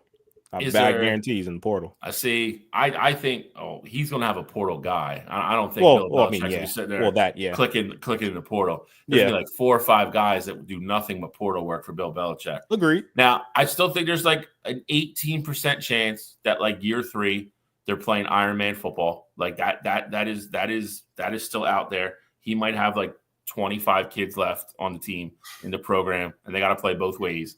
So that's a possibility because he can rub people the wrong way. But honestly, I think he's gonna be successful. I do. I really do. I think he's gonna set it up, and he's gonna leave it in real good shape for his son.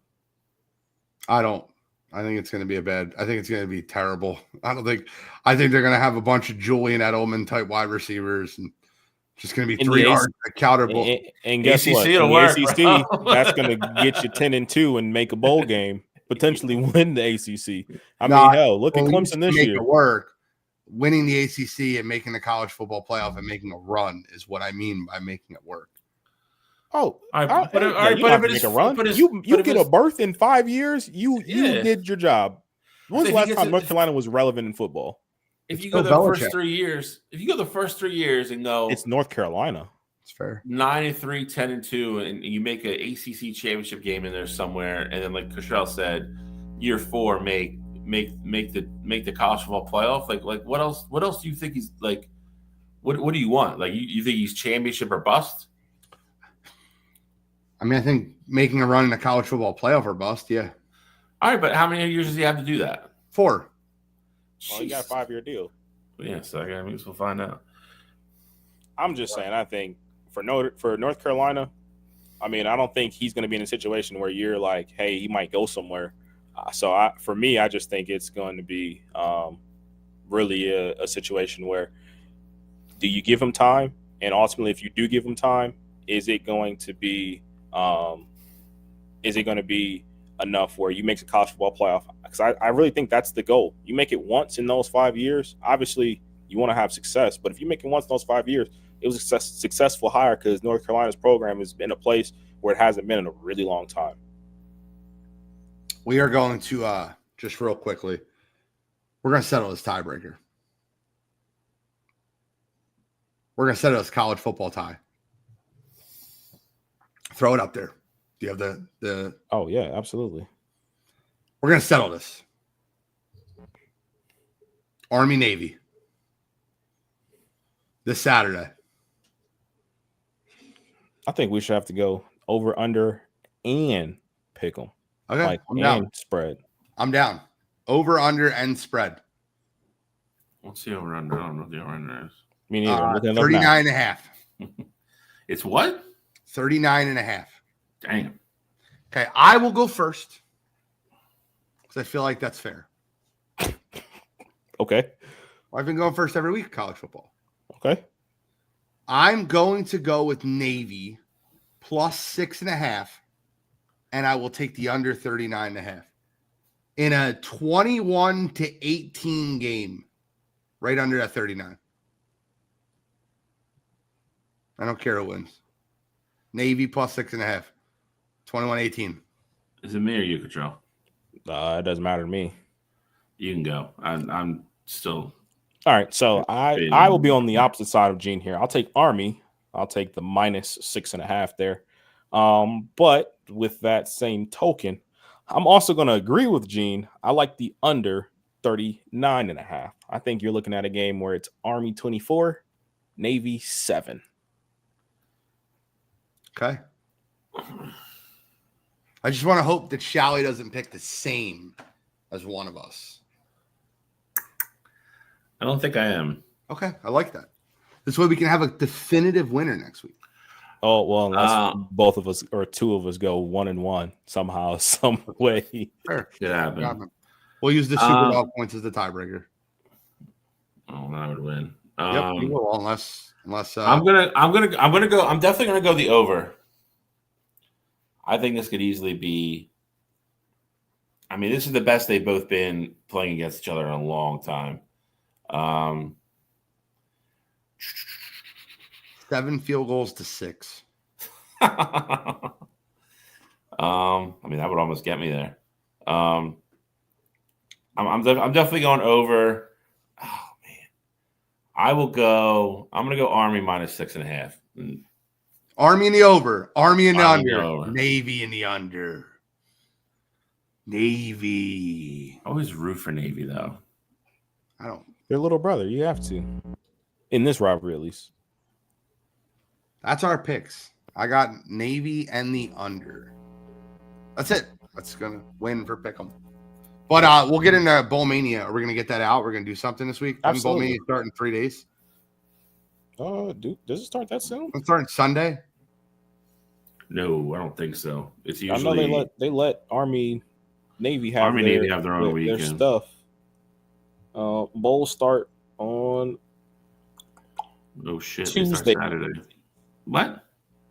Oh no, Saturday. I got Saturday. I got South Alabama, Western Michigan, and then the next one is Tuesday, and then we kind of kick out further. So yeah, we'll get it up. we'll get it up. Alex, I think Alex is already kind of in it. So Well, and can we send it over to me? Jerk offs? It's not started yet. I said we'll get it up. Started. We'll get it up. Jeez. Let's Think say you Alex special? on top of it already. I know. God, But- it's not even a college football guy. I mean, It's December. Kept Talking up about with Penn State. kept up Nice. with you guys this year. You're not winning NFL like you usually are, though. You're right. yeah. Full statement. Yeah. No, it's 2 years in a row. I'm probably not going to win NFL. Yeah. The first 2 years, I dominated NFL. Wasn't even close. The last 2 years, I've been getting my ass kicked. You on that 65% tear, man. They always, Bro, I had like No. almost 70% the first year. It was No. silly. I had people like messaging me all the time, like, "What are your picks?" I'm like, "Just listen to the show. I'm not charging you for them. All I want is your listen. That's it." These idiots were just fighting with me through text message. Well, Cottrell, your boy. No, your boy. Yeah. They hired your boy. Come Hey, on. don't get my me. boy. Don't, That's your boy. I love him. Don't Bring ever him call back. him that. Bring him back. Idiots. Rich Rodriguez is going to West Virginia. By the West way, is Virginia. what we're talking about. Okay. Do you- Rich, who? I'm kidding. Yeah, no, fair. All right, let's get into some baseball talk. Shally, I'm going to give you the time to sound off on Juan Soto. Signed a 15-year, $765 million contract with the New York Mets. He would not be outbid. But I'll tell you what's coming out afterwards is even more funny to me. Two things that I think are really interesting, and I want to hear your opinion. One, there was mention of the way they treated Soto's family earlier in the season. Not sure if you read into any of that stuff, but he seemed to not like the way his family was treated. And two, did you know the first conversation Hal Steinbrenner had with Juan Soto was in September? How ridiculous is that? Both those things sound very, I guess you would say, counterproductive to after you trade for him. I'll address the second one first. Here's what you have to be a free agent. There's that. Why would you want to build a relationship with him all year? There's that, and there's also Hal is not his father. He is not at the stadium every day. He is not. He doesn't sit in a seat and watch the game every single night they're home. He doesn't travel with the team all the time. He's a little bit more of a laid back owner. Do I think September is appropriate? No, but he's not like George Steinbrenner, for lack of better terms, is like Jerry Jones of the Cowboys. Yep. He was in the middle of everything, day-to-day operations, like that. That's the type of owner he was. Hal didn't want to do that. Hal leaves a lot of responsibility with Brian Cashman to just pretty much run the day-to-day. That's how it's set up, and that's how he wants it to be. The first thing, I've read a bunch of it. I've read a bunch of conflicting reports. Apparently, the one that happened at the beginning of the season is 100% true, and a lot of it was just a miscommunication that they just didn't know who his parents were at the time. After that, apparently, it was all smooth sailing. There's a lot of talk out there about him having his own suite. They said that he could have one. They just weren't going to give him one for free, and that is a standard they've always had. Like Derek Jeter pays for his own box. So that's a Yankee standard type thing they have. They said they would gladly give him one. He could pick whichever one he wanted. He was just going to have to pay for it, like all the other legends do that have them. To the contract itself, I think a lot of that's come out. I think a lot of it's come out for Soto's people, because I think it blurs the lines of him picking the Mets over the Yankees, and going from a team that is more, I would say ready and in contention to win versus just taking the money and going, across town. The contract is ludicrous. I know the kid's great. I make no bones about it. That will end up being the worst contract in the history of baseball when he gets towards the end of it. It's a black hole. It's abysmal. Cohen said he was going to do this when he got to the Mets. I'm not surprised at all. I said from the get-go, I thought the Mets were always going to be one of the last two teams in on him. And he overpaid for him, and he overpaid for him big time.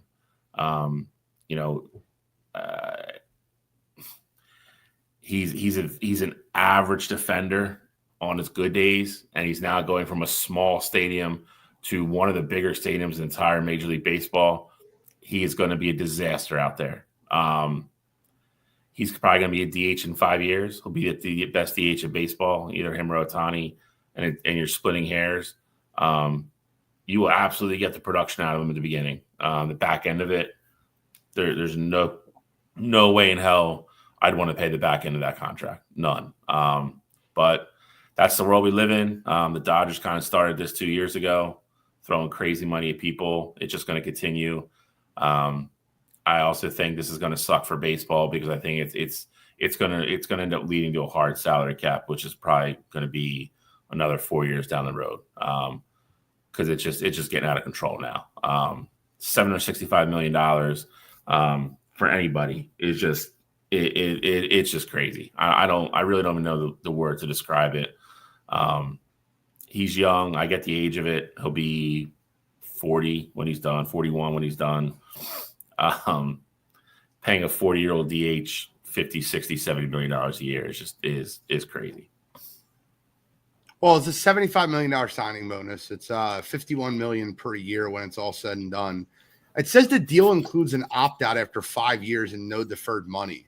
If Soto opts out, the Mets can void it by increasing his annual salary in the final 10 seasons by $4 million, from $51 million to $55 million, taking the total to $805 million. I don't understand what that means. Can you help me understand that? So he's an opt-out, and pretty much what it does is it gives them the void power of the opt-out. So it's not a true opt-out or a player option in that if he comes back and goes, you know what, I'm done here, then the Mets can go, well, you're not. We're now going to exercise our part of it, and now next year you get a $4 million bonus on top of that makes everything sense. else. So everything Soto else. can opt out. That's it. Yep. Okay, the Mets can't opt out of it. No.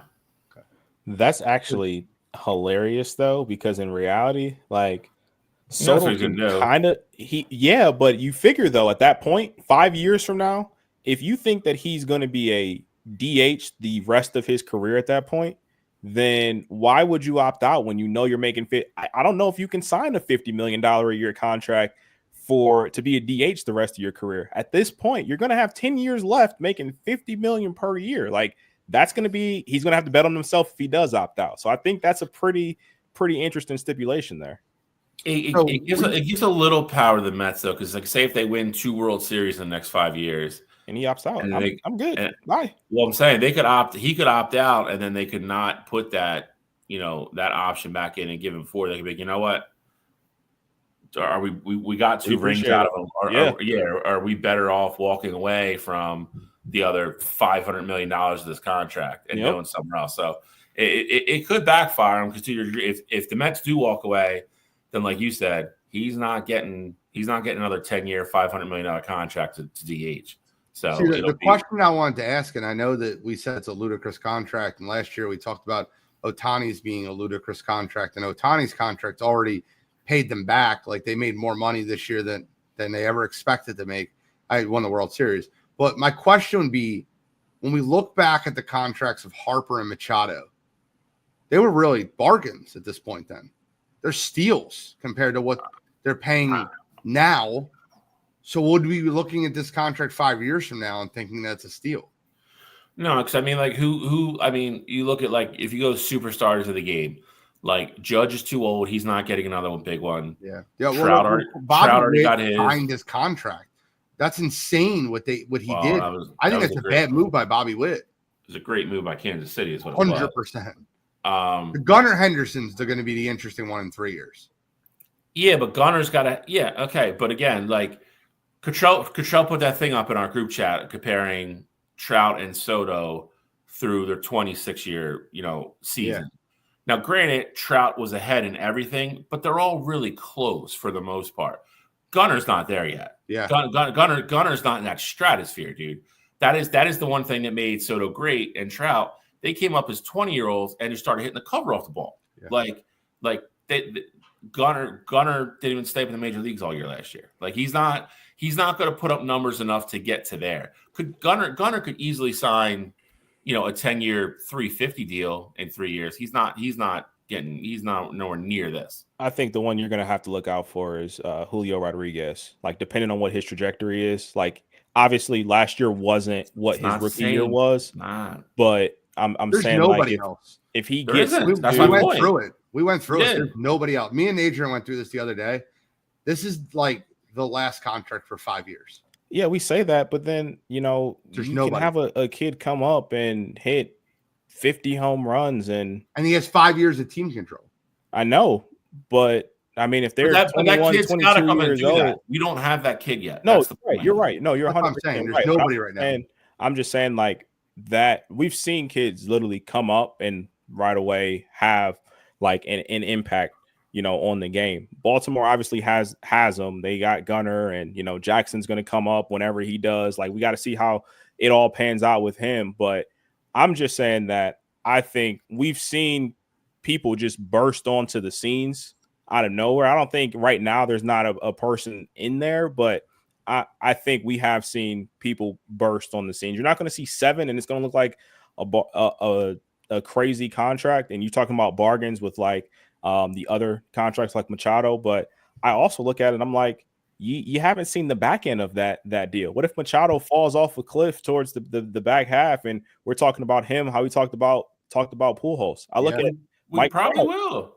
I look at Mike Trout, and it's like he signed that deal then, and it looked like it was a crazy deal, but now it's like it's not. They're not even getting close to what they thought they were going to get out of it. I know Trout's been different because of injuries, and it's not all over yet for him, but like the money he put in just hasn't been the money. No, absolutely not. But Trout is a little bit different in that they pretty much tore up his old deal and gave him an extension. Like Trout never hit the market. Right. And I'm not saying he would have got 7. He would have got over 5 though, and he ended up getting like 430 or whatever it was. But if Trout before all the injuries goes into the free agent market and like gets his year, like he gets some insane number. But like you said, like, young guys coming up and having an impact, that is still different than like you look at like again, look at if we're going to go Soto Trout. Trout came up, won Rookie of the Year, and then for the next 6 years, won 3 MVPs and came in second twice. Yeah. And he would have won another one if Jesus. What's the guy from Detroit just retired? Miguel Cabrera won the Triple Crown. Yeah. If he doesn't win the Triple Crown, Trout wins 4 of 6 before he's 25 years old. Soto's the same way. Soto came up at 19 and hit 30 home runs in 2/3 of a season. That is drastically different than what Gunnar, Rashman, all those guys. Like those guys are all hitting. They're all really good and they're all great. Sorry, like they're all great players, but they're still hitting like 270, 280. Like you're talking about guys that came up hitting 330 with power, walking, stealing bases, doing everything else. They're different things. They're just different things. Right. Could there be the kid that comes up next year, that's is that person? Sure. But, to agree with Adrian Gene, that person right now is not in the Major League isn't in Major League Baseball right now. And Bobby's probably the closest one to it. And like I said, he signed. Yeah, he's already signed. So you crossed him off. Julio's isn't in that realm. He's just not. He's a great player. Don't get me wrong. He's not. That's what I was saying when I looked at it, because I was like, Bobby Witt, and he's like, he's already signed. I'm like, oh my God, I forgot about that. You're right. And that was a steal and a half for Kansas City. That they're gonna very be happy that they made that deal. I remember 4 years ago we talked about how could Juan Soto turn down $450 million from the Nationals. Well, you don't want to stay in Washington either. And Washington was deferred money and everything else. But a couple other things happen in baseball I just want to get your opinion on real quick, Bill. Garrett Crochet looks like he's going to be traded to the Boston Red Sox. He was the trending name. Chicago did good getting, what they wanted for him. They got I forget the kid's name, the catching prospect. He is one of the top 2 or 3 catchers in minor league baseball. Very good. Yeah, Kyle Teal, that's his name. They are they got a decent haul back for him. Listen, I think Boston, you gave up a lot for him to get him. He's still a kid that's never gone, even close to 200 innings, and then the way he made demands last year, and you're gonna have to re-sign him in 2 years. So it's kind of a win now type thing, and obviously you're gonna hope that you can re-sign him and keep him in Boston, but it's a little bit of a roll of the dice for the Red Sox. You kind of have to, though. With the moves that everybody else in the division has been making. That division, absolutely. You got the Blue Jays going to get Jimenez. You obviously, the Yankees signing Max Fried. On that. You gotta make a move. Well, speaking of the Yankees, they signed Max Fried 8 years, $218 million. Now you're going to look at where they're going to divvy up that $50 million. And I actually think the Yankees will be more, it sounds crazy, but I think you can spend $50 million in a better way than for one player. And you seen what it got you last year on Soto, where he was incredible. But if you're going to get Max Fried, another starting pitcher, you're going to get yourself an outfielder. I don't want to discredit what Juan did in New York. the Yankees would have been in the same position if the playoffs shook out that way without Juan Soto. Like, I don't want to, again, this isn't me discrediting what he did there. He was a major piece there, but they would have been in the same boat, without Juan in that situation there. And so I think I agree with you in the point that they can spend this money. You go get another starting pitcher that you can throw in that rotation, a clear-cut number 2 guy. And, rumors are already out there about them wanting to potentially look at what it'll take to get Kyle Tucker to New York and things like that. I think New York's going to be in a much better position moving forward now that Soto's off the team, which sounds crazy. I would say I would take the roster with Fried and Tucker over the roster with. Yeah, I mean they're a better team. It'd be Fried and Tucker though. It'd be Fried, Tucker, and then a couple other people. Well, no, I mean they're paying Fried 28. So I mean, if you get Tucker, you're gonna have to trade for him, obviously. But then I mean, if you're talking about re-signing him, he's a $30 million player. So I mean, there's your $50 million. Listen, I think they overpaid for Max a little bit. His injury history is concerning. He's also very good, and it gives them. Cottrell hit it, the nail right on the head. It gives them a bona fide number 2 behind Garrett Cole. Before, we've talked about it. I mean, literally since the inception of the show, it's been Garrett Cole and a cart full of junk behind him. Rondon is a nice pitcher. He's not a number 2.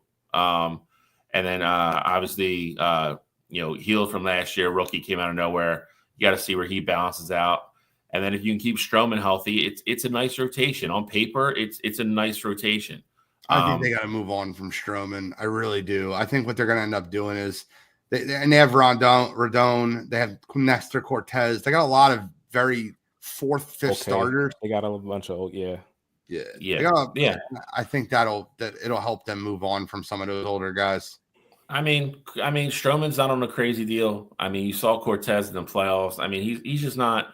He's not a starter over any of those guys. My problem is, again, even with Cole, minus the rookie who just came up last year, all 4 of those guys are on the DL at some point every single year. Yeah, they're going to go 6-man. A lot of these teams are going to start moving 6-man. The Dodgers are going to go 6-man. I think the Phillies go 6-man. I think a lot of teams go 6-man rotations this next year. Dodgers are going to have guys that are pitching every other week. Yeah, I think that's going to end up happening. Quick update in college basketball. I just want to get your thoughts on a couple things. And before we get into You Gotta Be Kidding Me, we're kind of nearing towards the end of the show. But just a couple thoughts. New number 1 in the nation, Tennessee Volunteers. I didn't see that coming. I did not see that coming. And they've been playing really good basketball. The one guy that Chaz Lanier has been incredible for them. He's averaging 20 points a game. The guy's been all over the place. Your thoughts on Kansas lost a couple of games. I think they'll be fine. Duke looks like they're going to, obviously have some growing pains together. I think they'll be fine. But, how is college basketball shaping out to you guys so far based on what you've seen? Be a lot of goddamn fun is what it's going to be. I agree. I think the SEC is the best conference this year. I think a lot of the stuff you said is dead on. I said that about Duke. I think when Duke plays controlled basketball, they're very, very good. When they have the games where they start throwing the ball in the stands and all over, I think they're very beatable. I think UNC is kind of, rebuilding. Arizona's off to a tough start. Tennessee and Auburn, it's hard to not, if you've seen either one of those teams play. Auburn is damn good. Yeah, they are. Auburn is damn good. Tennessee is damn good. It is very hard to not look at those 2 teams and say they're not 2 of the top, 5 teams that are going to be in it at the end.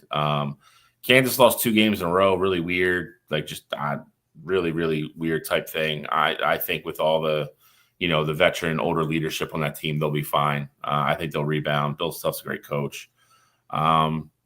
And like I said, other teams, I fully expect UConn to rebound and get better.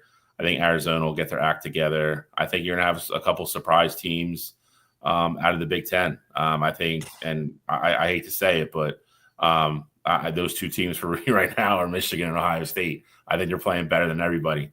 Michigan lost a heartbreaker last night to Arkansas and Calipari, but they went from being picked to finish anywhere from 8th to 12th in the league, just like Ohio State. Ohio State's on the verge of being ranked. Michigan was ranked 14th in the new polls. I think they're both very good. They're both very young. A lot of just, kids. And we're ignoring the fact that like Oregon and UCLA have played really good basketball. Oregon's been really good so far this year. Yeah. Oregon's look really good. UCLA, I'm a little. I've seen them play. I'd say 1.5 games. I think they're very. I don't want to say. Well, they've done a great job of beating Little Sisters of the Poor. Yeah, so they beat Oregon last night at Oregon, which was a huge game. Yeah, they banked in a 3-pointer at the buzzer. If you didn't see the highlight, it's worth the watch. Bill, I will say though, to your point about the Big Ten, we get to see real quick. One, Michigan's already shown you who they are. Michigan's going to be a force down the stretch. Like that's just is what it is. I hate to say it, is what it is. Ohio State's got a week here where they see Auburn and Kentucky in the same week. So we're going to find out real quick how serious they are as well. If those are 2 blowouts, it's like, all right, this Ohio State team is going to be fun. Nothing serious. You find a way to win 1 of 2, and I'm like, hey, this is a team that can win a couple games in March, and, we're having a different discussion. So the Big Ten has been phenomenal. The SEC, I mean, as a whole, SEC is the best conference in basketball, and it's really not close. And it's crazy because the Big Ten has been really good this year. But when you have teams like Arkansas that's, not ranked at this point in the season, I mean, granted, it's deserved, but, I mean, we've talked about all the names. Auburn, Tennessee, you got Bama.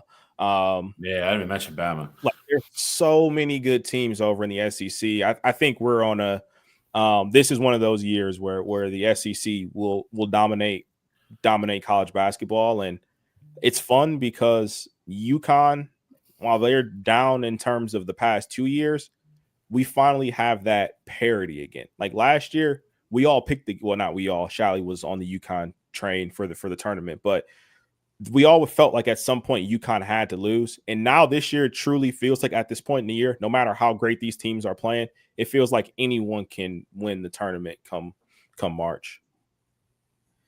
All right, let's move on to You Got to Be Kidding Me, gentlemen. All right, so this week for me, I'm going to college football. I have a story that actually broke 6 days ago, literally right after we got off the air.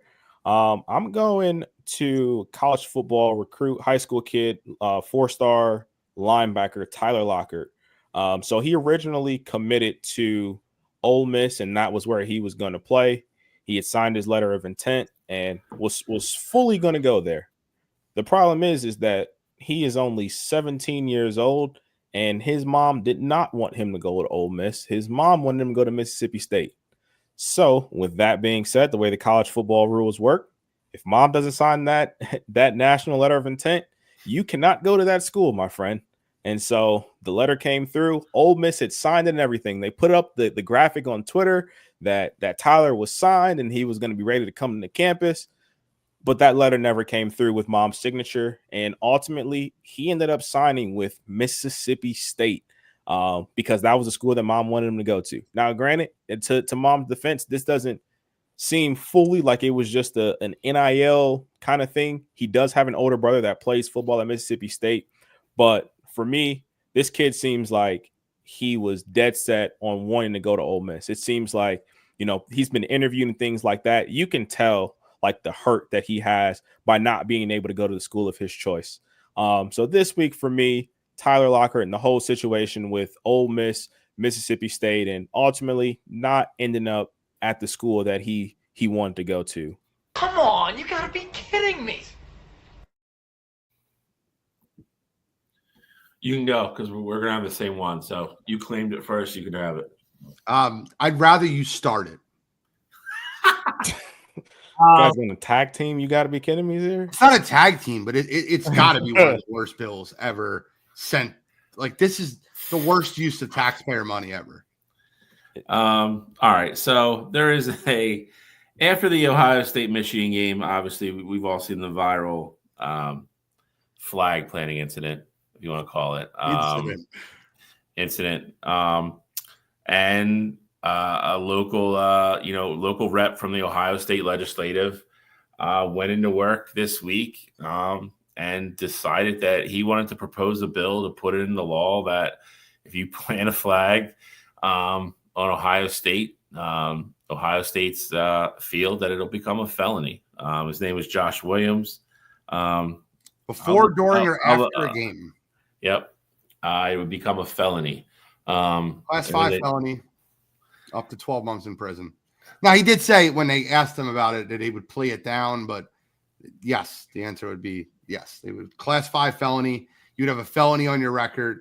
He said he would plea it down, but he's not the district attorney. He doesn't have to plea it down. I hate that concept. Go ahead, Bill. Sorry.